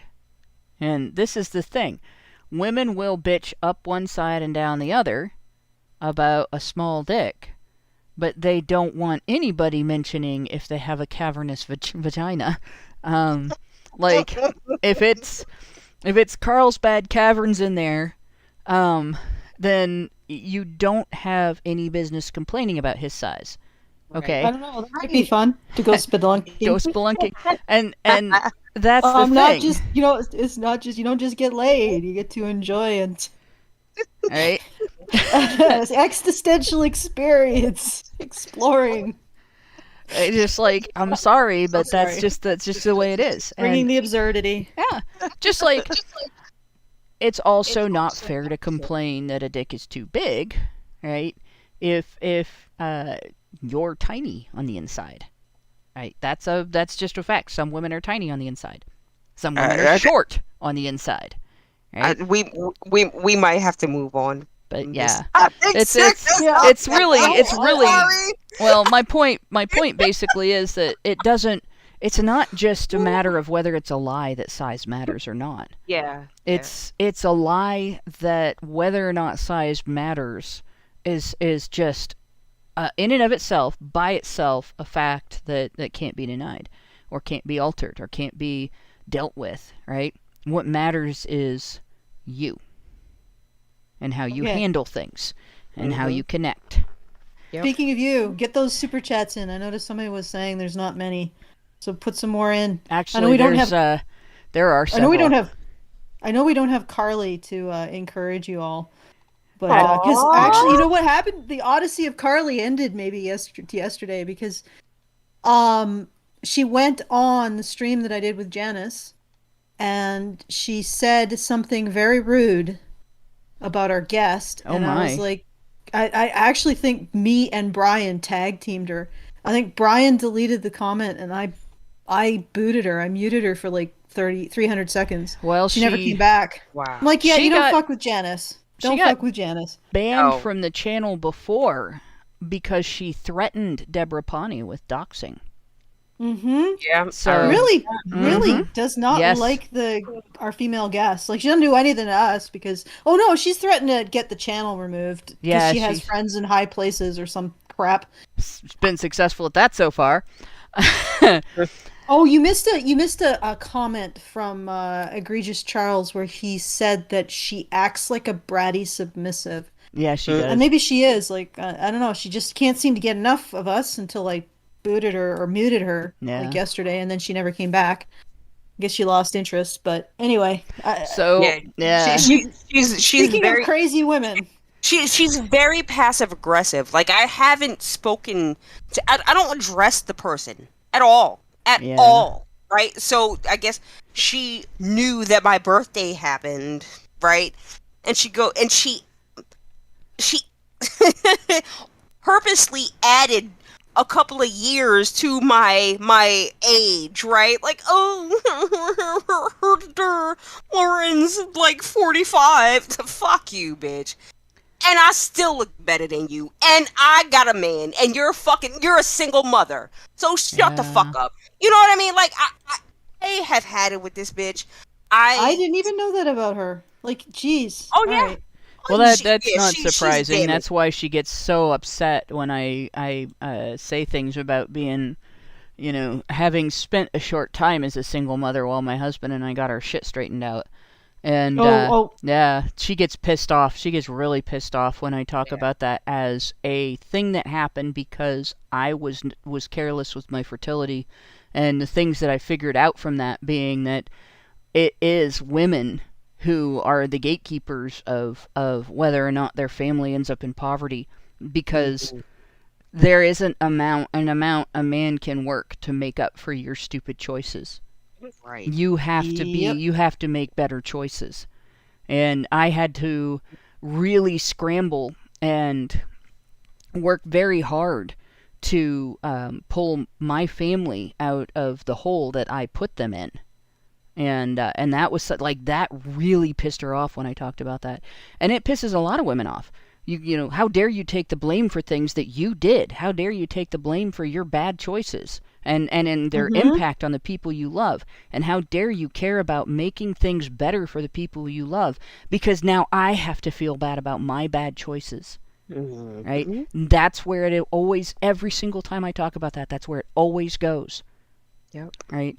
Okay. But Envisioner Will yeah. says that he feels bad for mentioning the super chat. So if any of you want to send in a super chat in his name so he feels better. We have like 7 or 8 of them already. Yeah. But number 34, if you're dating more than one guy at a time, you'll get, quote, a reputation. So you'll have to focus on one. And I can't address this without also addressing number 36. Virginity is something special that should be saved for your husband because they're related again, right? Basically, she's saying that it's a lie, right? That there are no consequences or repercussions to being a slut. All right. And now, as far as the slut-shaming narrative is concerned, most of what feminists refer to as slut-shaming is basically just acknowledging that when you make choices, the results of your choices, including the impact of your choices on your reputation, those are things that stem from your actions. Your agency is that you have the ability to decide whether or not you want those things to happen. So, both of these basically are about your reputation. Will your husband trust you, your future husband trust you, if you fuck around? And if you're disloyal to a guy, if you're dating more than one guy at a time, which, remember, men are not allowed to have a wandering eye, but she's allowed to date more than one guy at a time without getting a reputation, right? So if you're dating more than one guy at a time, men are not allowed to be concerned in any way, shape, or form that you might not be loyal to them once you settle into a committed relationship. Like, I'm sorry, but people are allowed to judge you. And you don't have the option of telling them no. You can tell people no about whether you want a relationship with them, whether or not you want to have sex with them, whether or not you want to have a conversation with them, whether or not you want to be in the same room with them. But you don't get to tell them no about whether or not they're going to judge you. That's their opinion. They have a right to it. And you have zero right. You could tell them you're not going to listen to it, but you have zero right to tell them what it's going to be. Right, exactly. Like everybody judges everyone in every situation.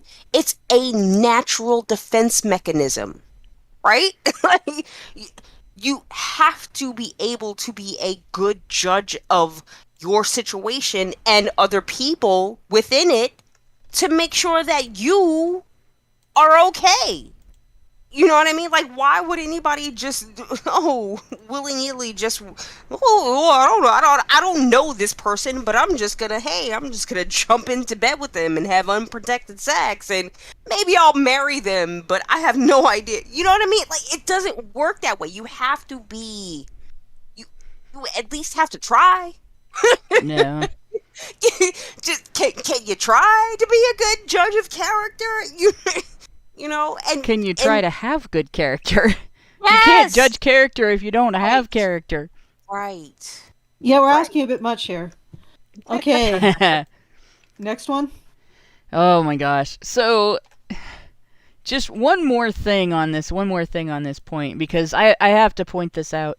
And when I was young, right, for a short time, I was single and I went out with guys, but just on dates. Like, didn't get serious with anybody, didn't get physical, none of that stuff. And I was talking about that to a friend, and he was one of the more stereotypically flamboyant guys that I've hung out with, like that are gay. And he says to me, "Was you a little hoe for a minute?" And then he goes, "I'm sorry, I really shouldn't have said that." And I felt so bad because I'm like, he wasn't even allowed to make a joke. And I was like, no, but that was accurate. I mean, it's pretty accurate. Like I had 5 different guys that I was going out with at the time. And, you just go out here, you go out there. Sometimes I would ask a guy out and pay for the date. And sometimes one of them would ask me out and pay for the date. And that was it. Like, we'd go to a restaurant or a movie or whatever. But it was still something that, everybody that was close to me thought I was sleeping with all of them, because that was pretty normal in terms of dating. You're going out with a guy, you start sleeping with him after a while.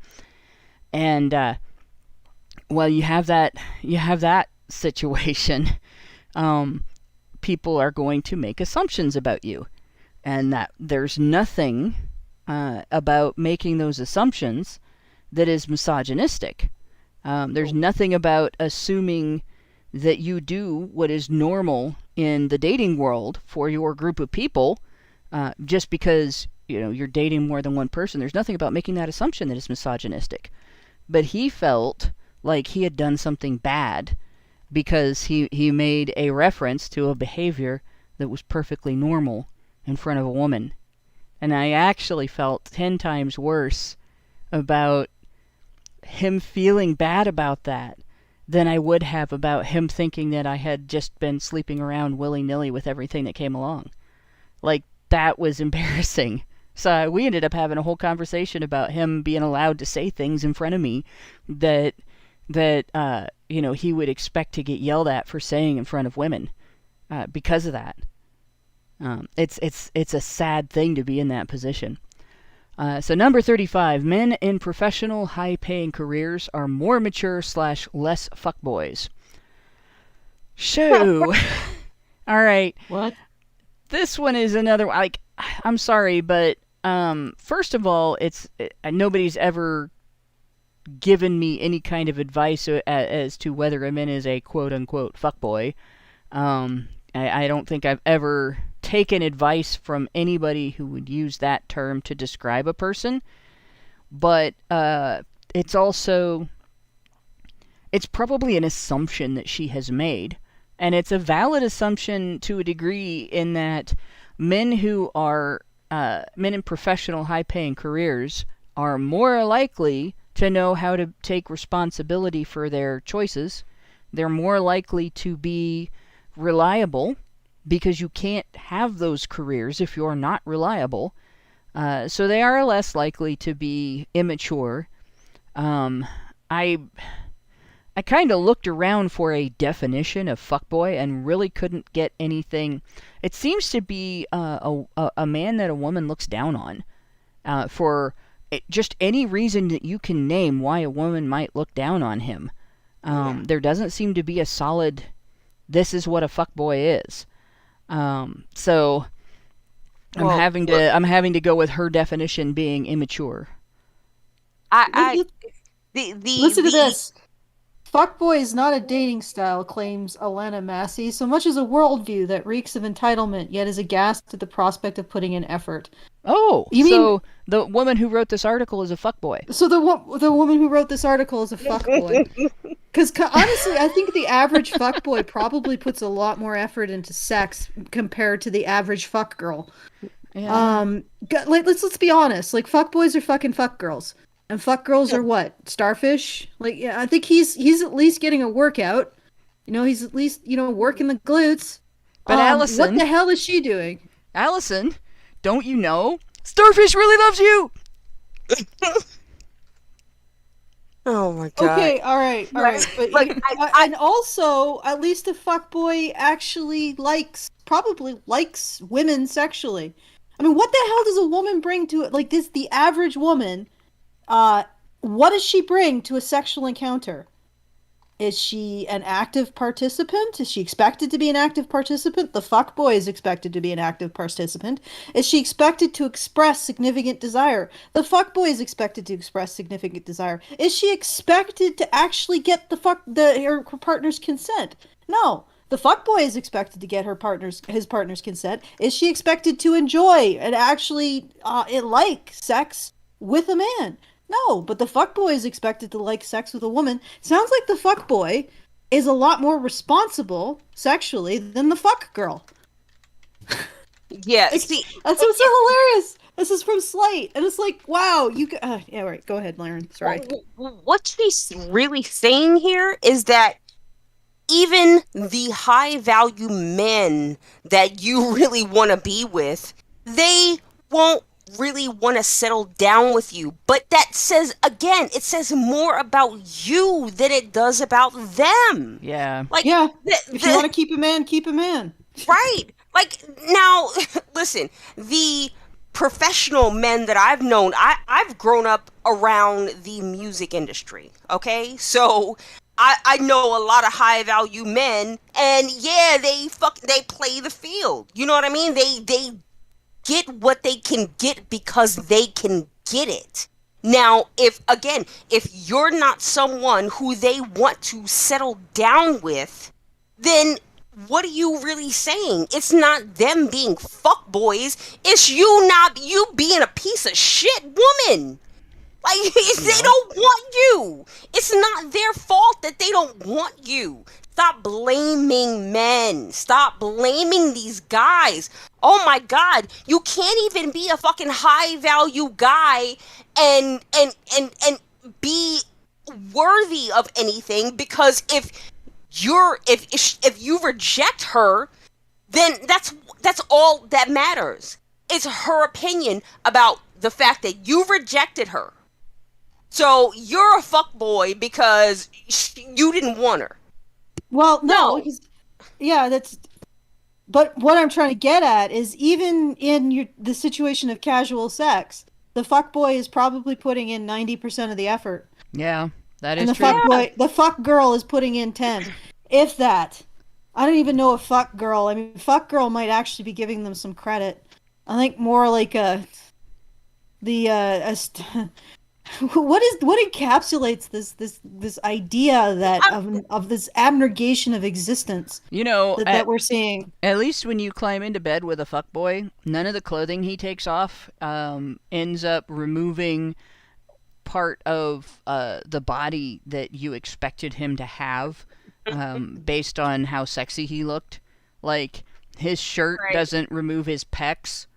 Right. You know, when you take off your wonder bra and your false eyelashes and the contouring makeup that makes your cheekbones look just a little bit more pronounced than they really are, and the contouring lipstick that makes your lips look a little fuller than they really are, and your contact lenses that make your eyes look a more interesting color than they really are, and the wig that makes your hair look thicker and healthier and a better color than it really is, and so on, right? The girdle that makes your waistline look curvier than it really is, and the Spanx that make your butt look rounder than it really is, and your thighs look more separated than they really are, and you climb into bed with that guy who showed you his real abs, his real pecs, his real shoulders, because one of the sexiest parts of a guy is his shoulders, right?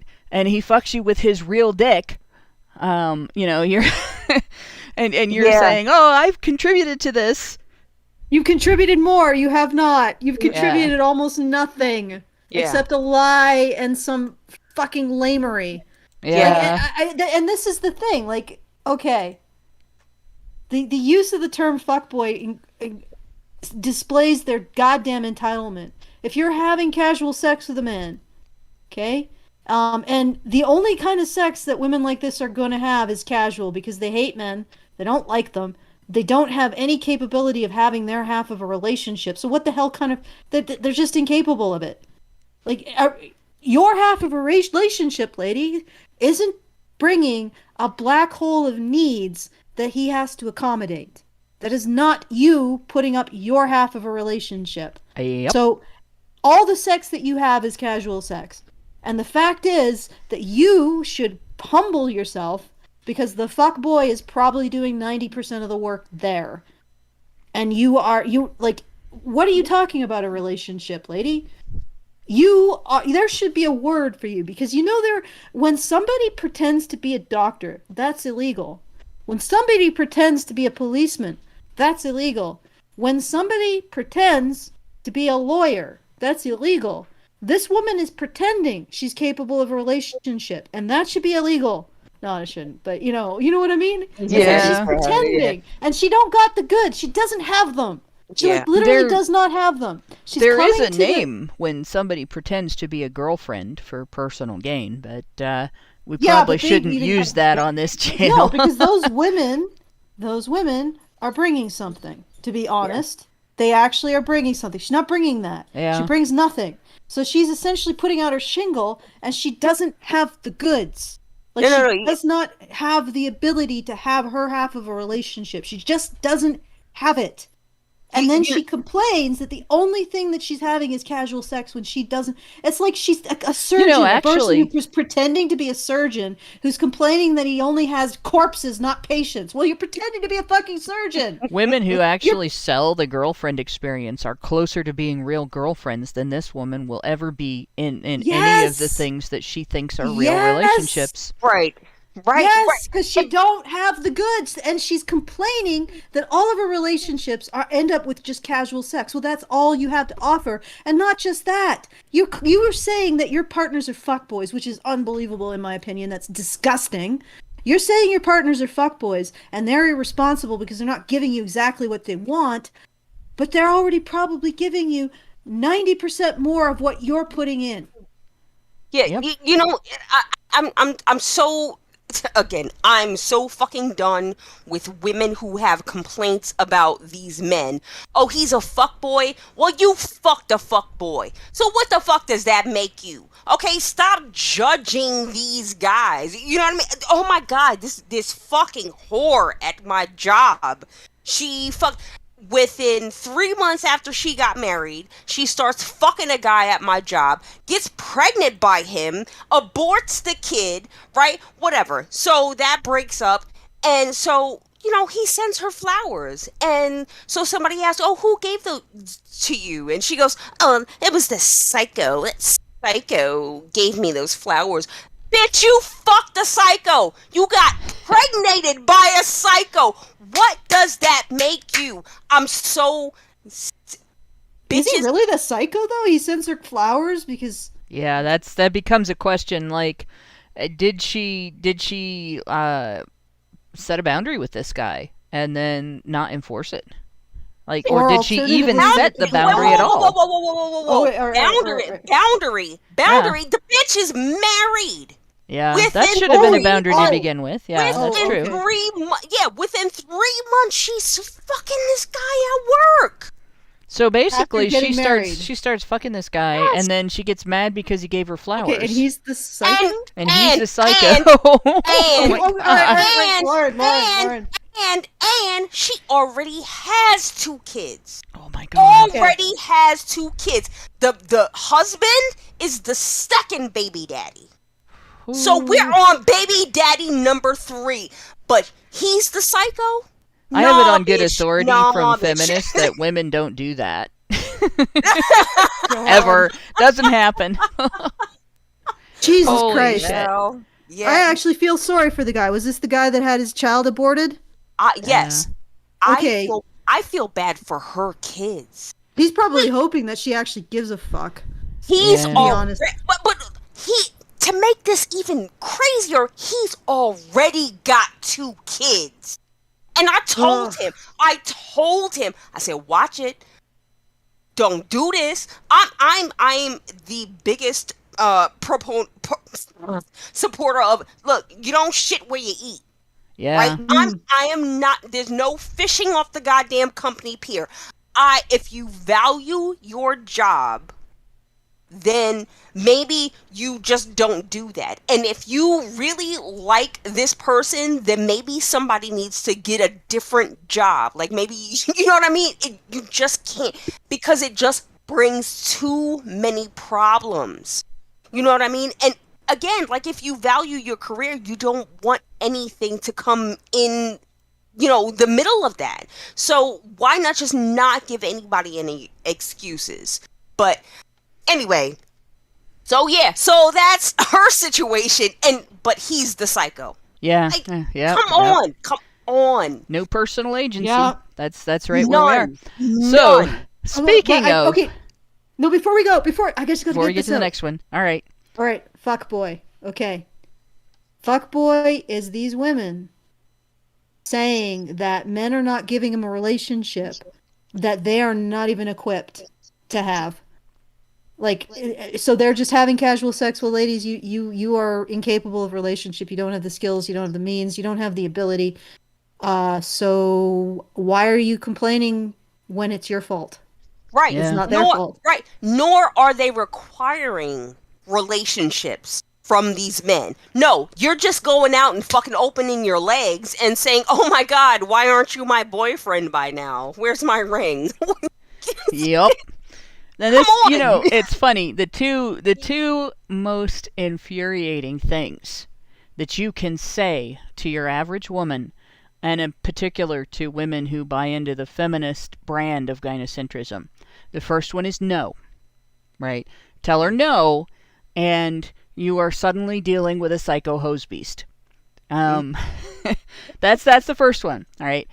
Tell her about anything at all that she has caused herself because of her own actions, her own choices. It's your fault.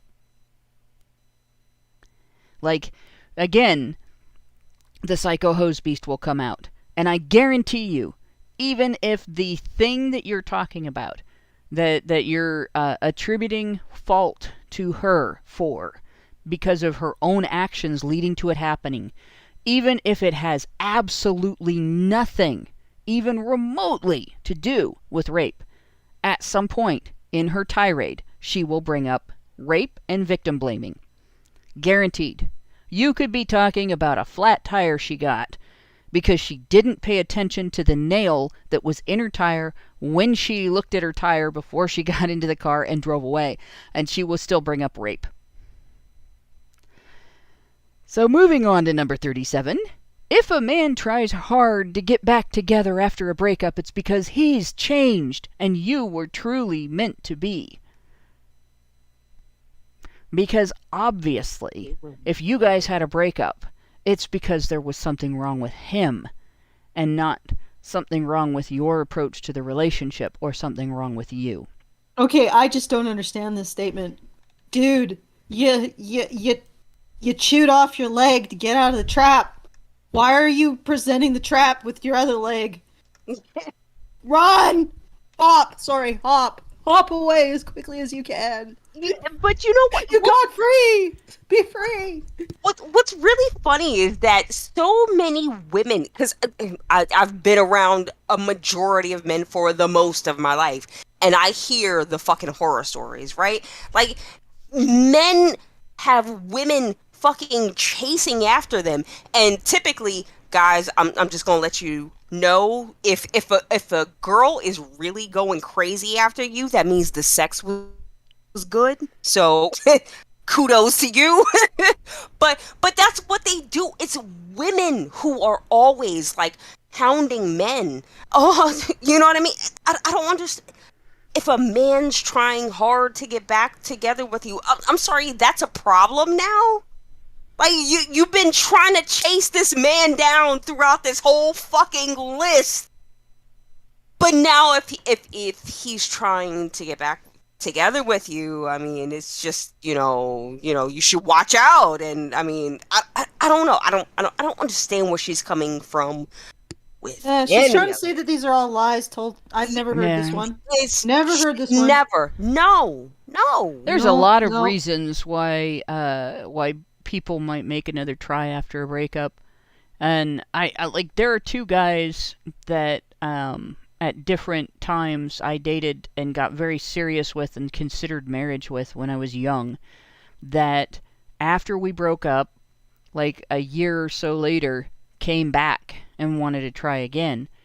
And one of them, the reason that we broke up was because the only thing we had in common was that we both wanted to have the kind of family with children, you know, that our parents had. But we didn't have any pastimes in common. We didn't have like any of the things that you would build a relationship around prior to having children. And like that, there's no reason to maintain a relationship like that. But we did enjoy each other's company a lot. And a couple of years later, there were things that he had taken an interest in that were things he remembered me being interested in. And, you're like, well, now we have something to build a relationship around. It still didn't work out. But the other one, I broke up with him because there were things wrong with me that were causing serious problems in the relationship that I knew were wrong with me and I didn't know how to fix at the time. And I was bringing him down and I could see it. And I mean, it was bad. And I was going to end up creating a very bad relationship. It would have been a relationship in which I was the abuser, and I could see it heading that direction. And we had everything in common, aside from me being an immature little cunt at the time. And when he came back and tried to restart the relationship, I hadn't gotten better, and I knew it. And that was one that was probably the hardest breakup that I ever did. But this idea that it's his fault when a breakup happens, and he has to change if you want to try again, like, that's just utter bullshit. If you look at a lot of relationships where there's been a serious consideration of making a life together, and then a crash and a burn, there's usually problems on both sides. But at least the guys can admit that. And when the problem is the woman, or when the problem is mostly in the woman's court, where she's got things to fix that she isn't fixing, you never find her admitting it. And you rarely find the people around her telling her that she needs to admit it and fix it. One of the best people I've ever known was my best friend at that time, who has since moved away and we've lost touch. But she backed me up in recognizing, yes, you are the problem. He's not the problem. You are the problem. And you can't just step back into things because the things that made you the problem are still there. You haven't fixed them yet, right? And you don't find women like this with friends like that, or decision-making capabilities like that. And this woman is going to end up in a relationship someday with a guy where she's going to be the emotional abuser, because she will never fix her shit. She doesn't feel like she has any. And any that is identified to her, she will insist that it doesn't stink. Yeah. Yeah. And okay. I think we can go into the super chats. Yeah. Unless, all I can say is that, like I said, dude, you already went through gnawing your leg off. Don't put your foot back in the trap. Yeah, especially not with a woman who's going to talk about you fixing your shit, but she's not willing to fix hers. Exactly.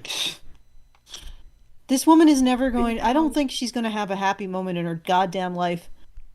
Because the absolute desperate dependency, like emotional dependency, she's displaying in this list on men to fix everything in her life means that she's incredibly unhappy and doesn't know how to fucking fix it. But at the same time, she doesn't like men.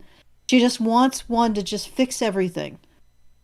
Yeah. To just somehow go into her life, march into her life, and turn into her life exoskeleton. And this is one that a lot of women don't need to hear and probably won't listen to. But ladies, if you are a train wreck, there is not a man in the world, not a Prince Charming out there, not a great psychiatrist out there, not a single person you can start a relationship with that is going to fix your shit for you. Nobody can rescue you from being a train wreck. You have to get out of that yourself. Yep. Yeah, there's not, and the thing is that I don't think she believes that she can. She's hiding this incredible lack of self-efficacy or recognition of self behind this obsessive construction of this man that's going to save her, and that all men have to be blamed because this man just doesn't exist. Mm-hmm. And she's literally constructing a life of unhappiness for herself. So it's like we can all laugh at this because it's so full of mental gymnastics and inconsistencies and hypocrisies and obvious cognitive dissonance. But at the end of the day, this is somebody who's trapped in a nightmare. Yeah. Which is freaking sad. Yeah. Yeah. And it's a nightmare of her own construction. That's the worst part. And it's a nightmare that feminists apparently want women to be in. Well, one of the things I was in a discussion yesterday, on the in ICMI, and it was pointed out, feminism cannot survive unless women are miserable. Feminism relies on female misery in order to give itself purpose.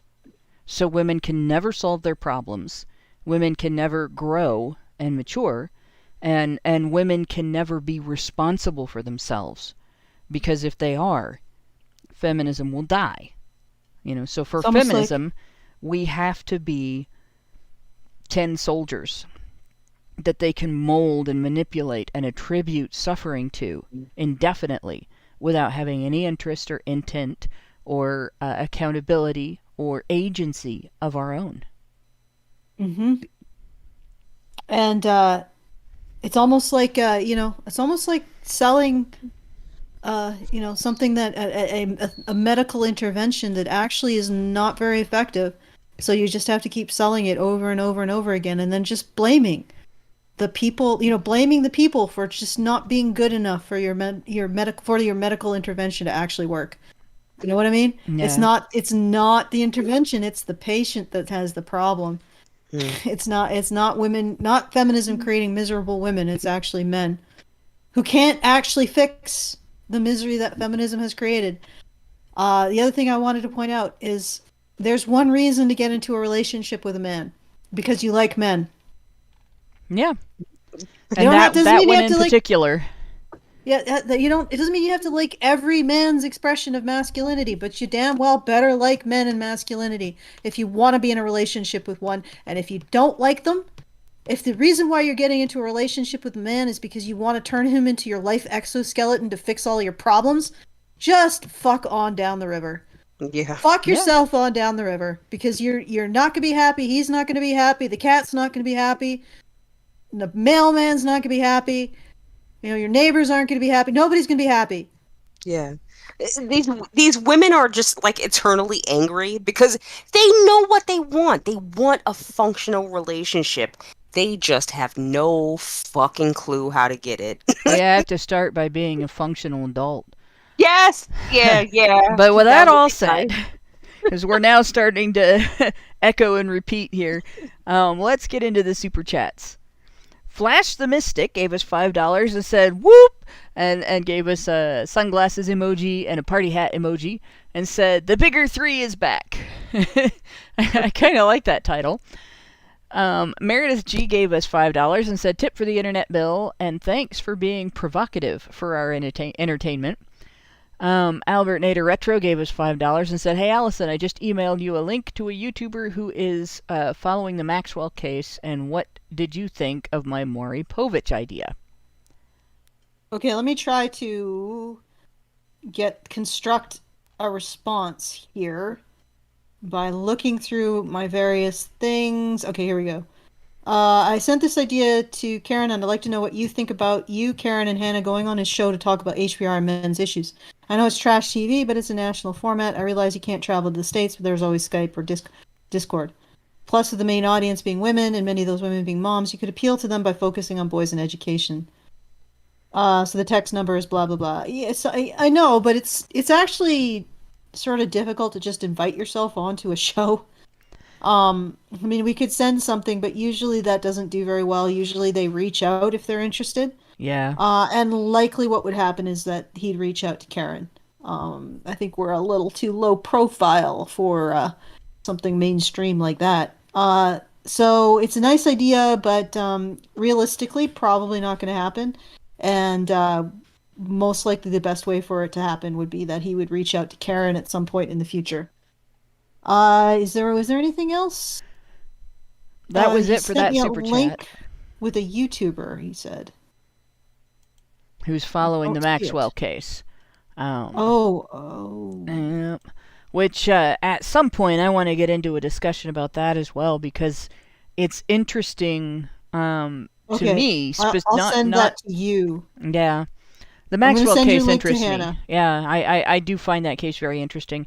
But I will say this. It's not interesting to me to find out which celebrities are involved with Maxwell, and which celebrities were involved with Epstein.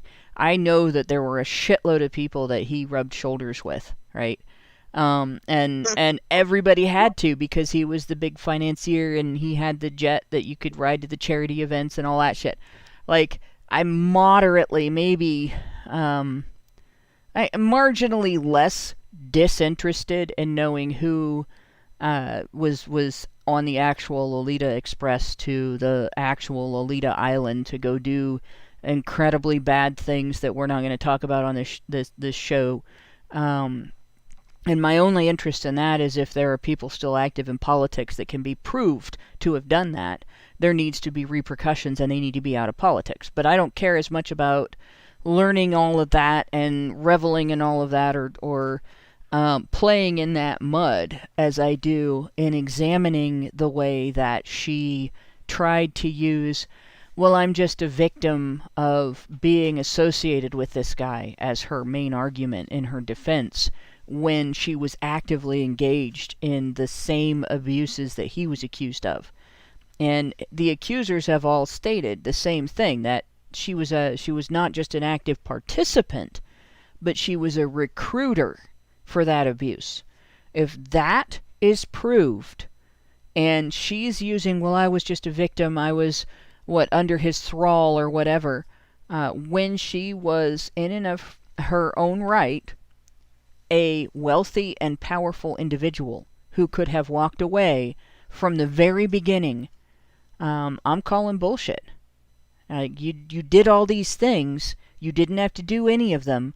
You could have told that guy to fuck off. Right from the very beginning, you could have gone to law enforcement, you could have taken him down, and you chose instead to be not only an active and willing participant, but a recruiter, a person who dragged underage kids into this without, and even lied to their parents to drag them into this. That's something that I want to know about, and I want to talk about, because no man could get away with making that excuse.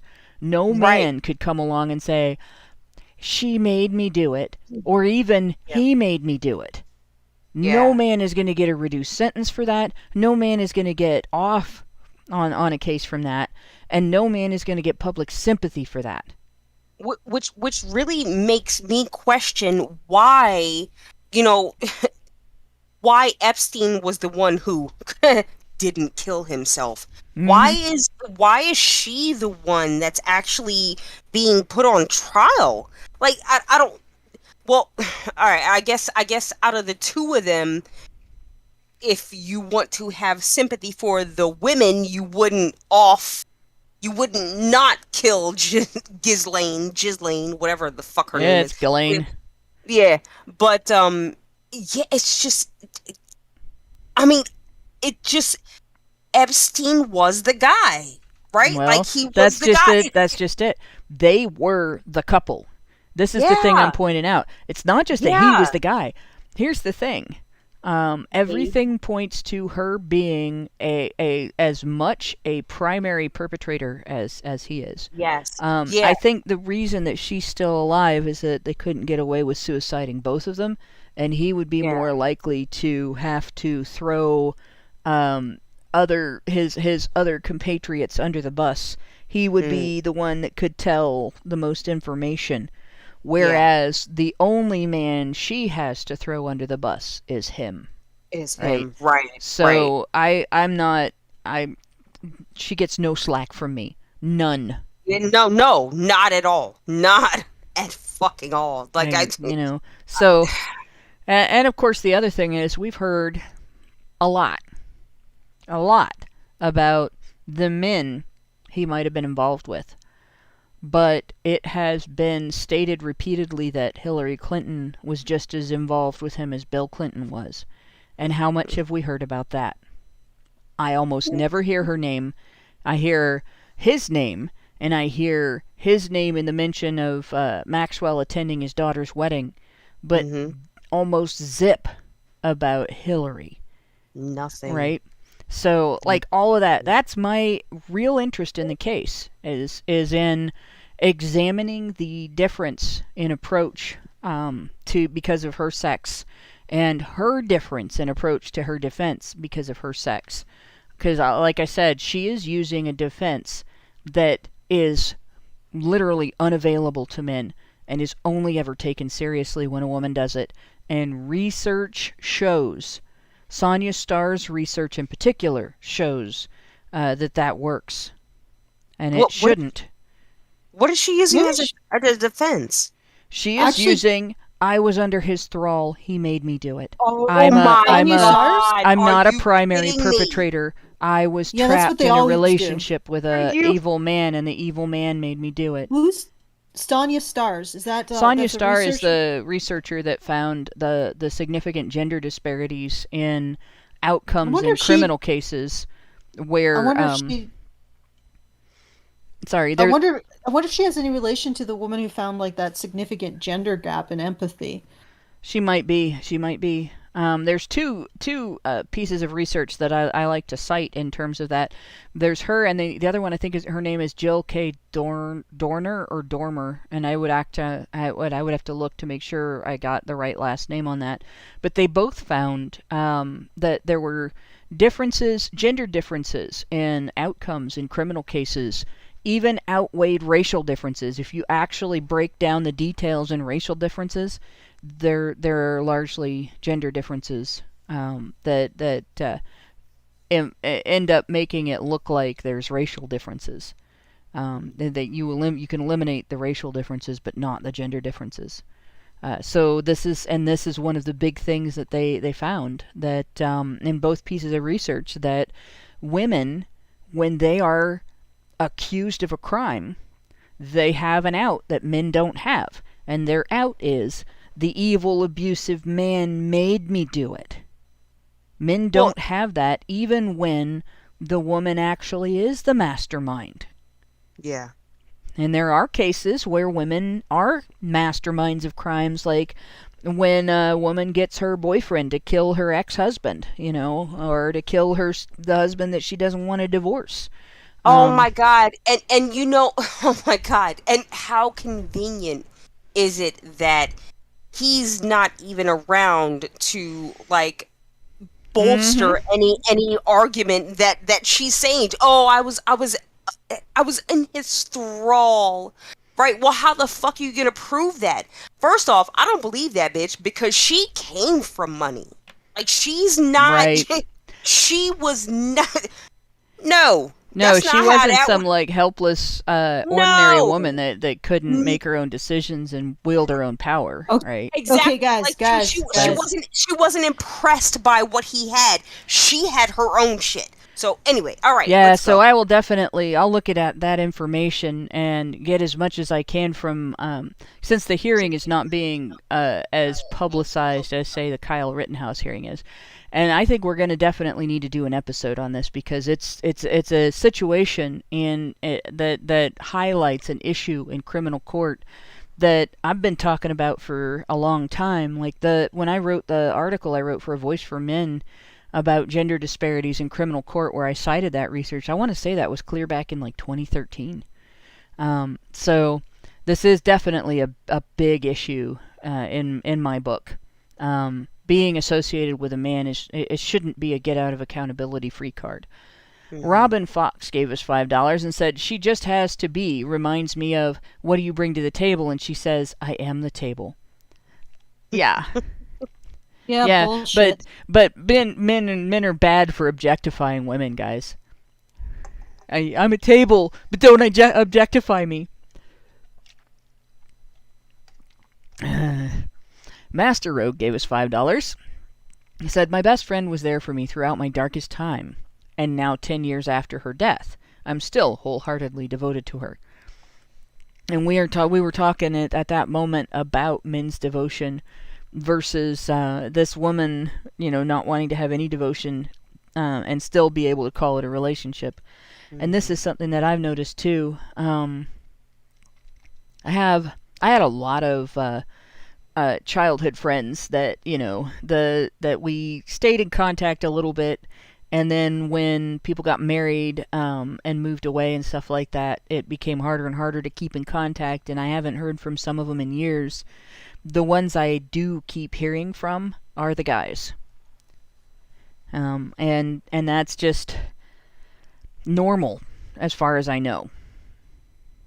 Like, I don't have, there's 2 women that I've kept in touch with for about a quarter of a century, and about 4 or 5 guys that I've either kept in touch with steadily for that amount of time, or that have made sure to get back in touch every time that we've gotten out of touch. And they don't live, like the 2 women that I've been in touch with for that long, we all live in the same general area. We all live in the same greater metro area, whereas the guys are all scattered across the country. So I guess that tells you something. William Thomas gave us $5 and said, despite the obvious about divorce or other feminist issues, most people believe women are victims, so here we are.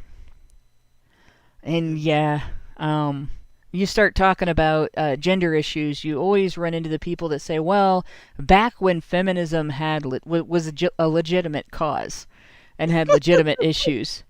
Wait, when was that? Yeah, when was that?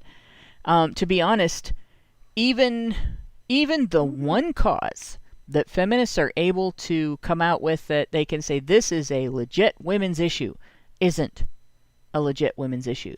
And that was at one point in time in the United States, before the Equal Pay Act, which didn't just affect gender. It was legal to pay women a lower wage for being in the same position than a man, a lower hourly rate. And, I know this partly because my grandmother, on my dad's side, was paid a lower hourly rate when she worked at a factory where she ran a machine that none of the other women could run. It was usually run by a man, and she ran it at the same rate that the men ran it.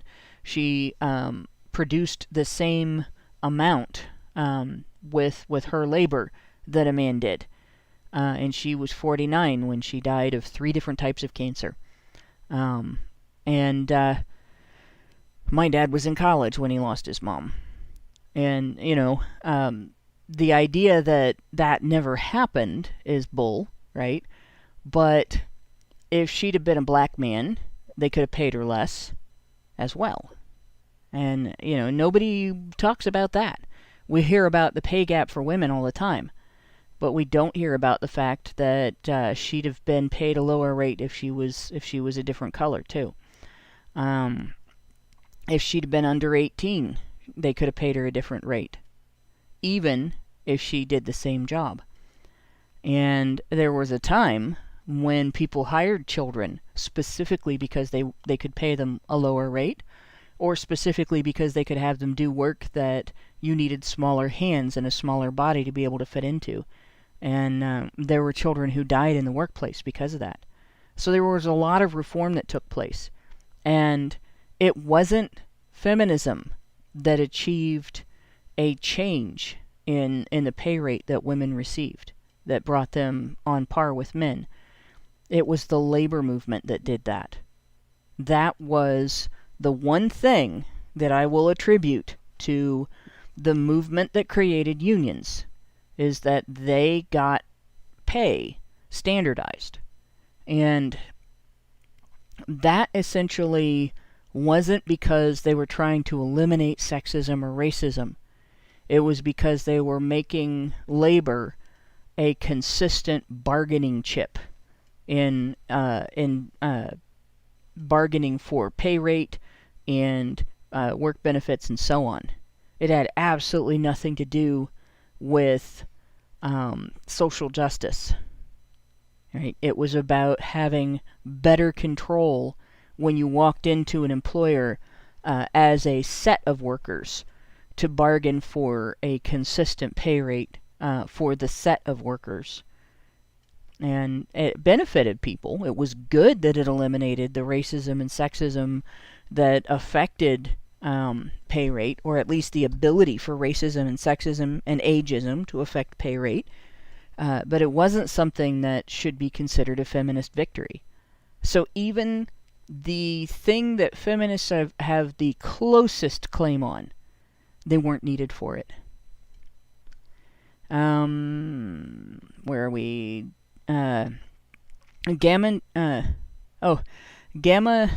Gamtaru. Sorry. I keep looking at that and seeing an A where there is not an A. There are two A's in there, and I'm seeing one before the T.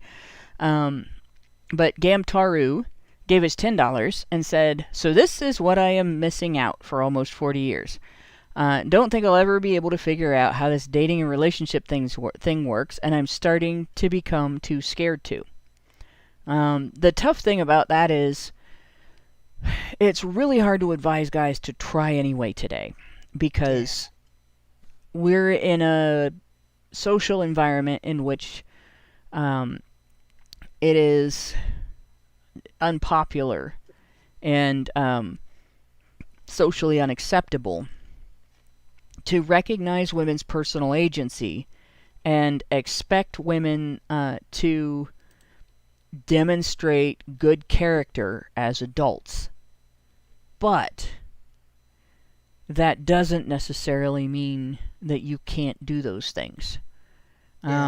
My advice, because people need connections with other people in their lives, and it's part of what makes you healthy, to be able to have connections with other people in your life. And if you isolate yourself from other people, you end up with mental health conditions that are devastating. So I would say ignore the taboo against vetting women for character, right? And ignore it in terms of don't let it stop you from doing that. You don't have to tell women that you're vetting them for character and condemn them verbally for behavior that you disapprove. Like walk up and say, "Well, I'm not going to date you because you're a slut," right? Or "I'm not going to date you because you're a fake," or because I've seen you lie to through your teeth to everybody in the workplace or to everybody in our social group about minor things. You don't have to do all that. You just have to guard your trust and guard your intimacy, and leave it at that. Don't. The idea of not sticking your dick in crazy is a little too much victim blaming, but don't wait until afterward to find out if she's crazy, right? And don't think that you can't say no to somebody because you figured that out about her, right? Don't think that you can't refuse, and don't think that you can't wait to find that out and then refuse. Like that it takes a while sometimes with a woman.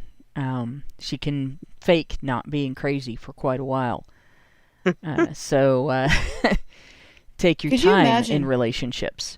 And I was going to say one more thing. The most important advice that I'm going to give is that that women are careless with their fertility. We have a very high rate of pregnancy that is labeled unplanned because women are careless with their fertility. And when I say very high, I mean in comparison to what there should be, which is 0. We have the ability to completely control whether or not we get pregnant. And we should use it, right? But that we don't. Especially when we're young. We make stupid mistakes, and then we blame them on men. So it's your job to protect yourself from that. And the only two things that you have are no and condoms. Sorry. And so if you're not going to use the first one, you damn well are best advised to use the second one. And you keep it under your control the whole time. Don't let her get her hands on that. I'm just actually going to pose a question, because I know there's a lot of guys who want to date or want to be with women. All right. It seems like the vast majority of women do not like men. Could you imagine having to come home to that every day? Oh my God. Yeah. Like, just, if you think that a woman is going to make your life better, maybe, first of all, if she can at the very least like you and like masculinity and like manhood. If she doesn't, she is going to be a nightmare. She is going to be the sleep paralysis demon in your life. Yeah. Like, Well, I mean, a woman can make you, can maybe make your life a little bit happier. A good woman can make your life happier, can help you bring out the best in you, can help build a life with you. A bad woman will utterly destroy you. And the thing is that I don't, like... And I then wanna she'll blame you say- for it. And then she'll blame me for it. I want to say, you know, there's hope. I fucking don't know. Like, to be honest, I don't, like, when I see what women say in general, like, unless there's, like, an underground reservoir of women who actually like men, I mean, that should be your first thing. Even before vetting character, does she actually like men? Mhm. And I don't mean in, like, some sort of hysterical, compulsive, crazy lady way. I mean someone who genuinely appreciates masculinity. Does she do that? Is she capable of it? Would you even want to be with the person who doesn't? No. You will find a form of loneliness you never thought existed. You think you're lonely now? Imagine living with that. Anyway, that's what I wanted to point out. I know it's depressing. It seems like it's the reality we live with, since we got this huge movement telling women that they don't have to do the least amount of thing, including just liking men before they decide to be in a relationship with one. Yeah. But it's getting pretty late, and I feel bad for the time hounds because they There have we to go, go through yeah. all this. Robin Fox gave us $10 New Zealand and said, feminism is the radical idea that women are oppressed in a society that caters to their every whim, which is absolutely true. I just wanted to say thank you, Evisioner Will. These super chats are because of you. Yeah. I feel bad. Well, some of these were before he said anything, but we got more afterwards. A Binary Eclipse gave us $10 Australian and said, random question, but does anyone know how to hide bodies in Kingdom Come Deliverance? See, I was running with my sword and I tripped and accidentally stabbed a man a dozen times. Robin Fox gave us $5 New Zealand and said, agency comes with accountability, the modern woman's kryptonite. Yeah. Once you start developing, like, accountability is literally recognizing your personal agency and taking responsibility for the consequences of your choices. So, Jonathan Doman gave us $20 and said, okay, here is a super chat. I have been slacking because of Christmas. Sorry. Hothead Studios gave us $10 and said, honey for the badgers, and gave us a honey emoji and a beer emoji. Which, depending on the type of beer, those are actually surprisingly compatible flavors. Albert Nader Retro gave us $5 Canadian and said, Lauren, girl, sister friend, honey child, you look better than her. You got a man, and you're sporting 36 double Ds, and who cares about Carly Van Nobody? And that is a absolutely good point. Like, out of I'm sorry I'm bringing her up. all of the bullshit that she said, that probably has to be one of the stupidest things that she's ever done. But and I don't get the thing about exaggerating a woman's age anyway, because that just indicates that she looks younger than she is. Yeah, which I guess is an important thing. I mean, okay, like it doesn't fucking bother me. Like, it makes me laugh. Like, wow, that's all you could do. Yes, that's all you can do. It's basically the same thing to Janice. So I wouldn't give it the time of day. It's just the insult that she thinks sticks. Whatever. I think it's funny. I've had people. I don't think she's done it, but I've had other people try to do that with me, and I'm like, yeah, I'm more than double the age that I was expected to live to be. This is bad. How? Yeah. I'm Okay. like, I get excited about getting a year older because every year is another year older than the year that I was that was supposed to be my expiration date. So that's kind of my fuck you to Mother Nature. Mother Nature is mean. Yeah, and like that's. In 4 days, I'm gonna be 44. Nah. I know. In We're 6 months, I'm both gonna be 50. But yeah, like, Yep. and this is my argument. When any time anybody says something about getting older, I'm like, well, there's always an alternative to that, and I don't think it's a very good one. See, that's the thing. Is there a living creature on the planet that does not get older before it dies?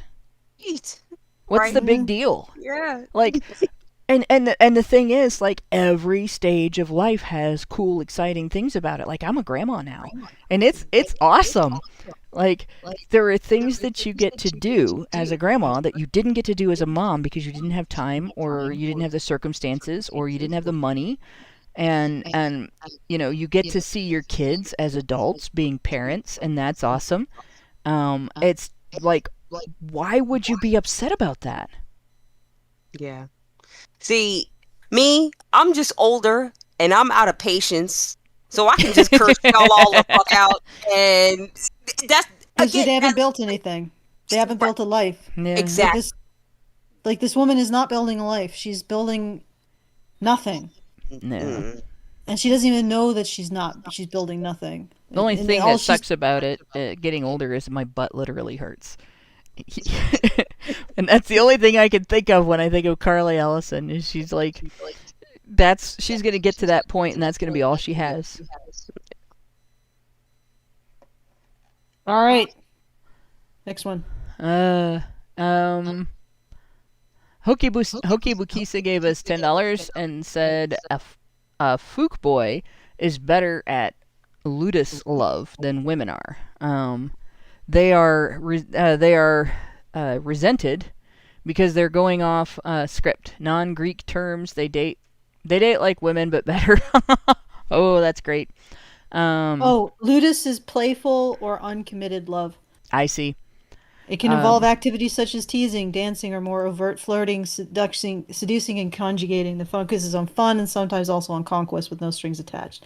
So yeah, you're right. Yeah, that makes sense. Hoki Bukisa, yeah. Men make better courtesans. Or they're courtiers. So a And they're gigolo. doing a good job of it. Yeah, and they're A doing a good fuckboy job is a gigolo. of it. And it's different than what the fuck girl is doing, because the fuck girl is doing fuck all. Yeah. That's funny. Women get mad at men when men are better at womening than women Casual are. sex. Yeah. Yeah. See, and here's the major difference between a fuck boy and a fuck girl, right? Like a fuck boy, all right, he just wants to go and get sex, right? He doesn't then go and denigrate women after his conquest, right? Yeah. But a fuck girl, she just wants to go and get sex, right? Okay, but then she goes and complains about how men ain't shit. Stop. Yeah. Like, Yeah, she's like, I got fucked and I really hate men. It's like, why would you be so stupid? Like, that's just loser talk. Yeah. I hate men, but I have this compulsion to have sex with. Well, you're a loser then. You can't own what you like, or alternatively, you can't own not liking it and just avoiding it. If you don't like men, you don't have to have them in your life. So why are you doing this to yourself, loser?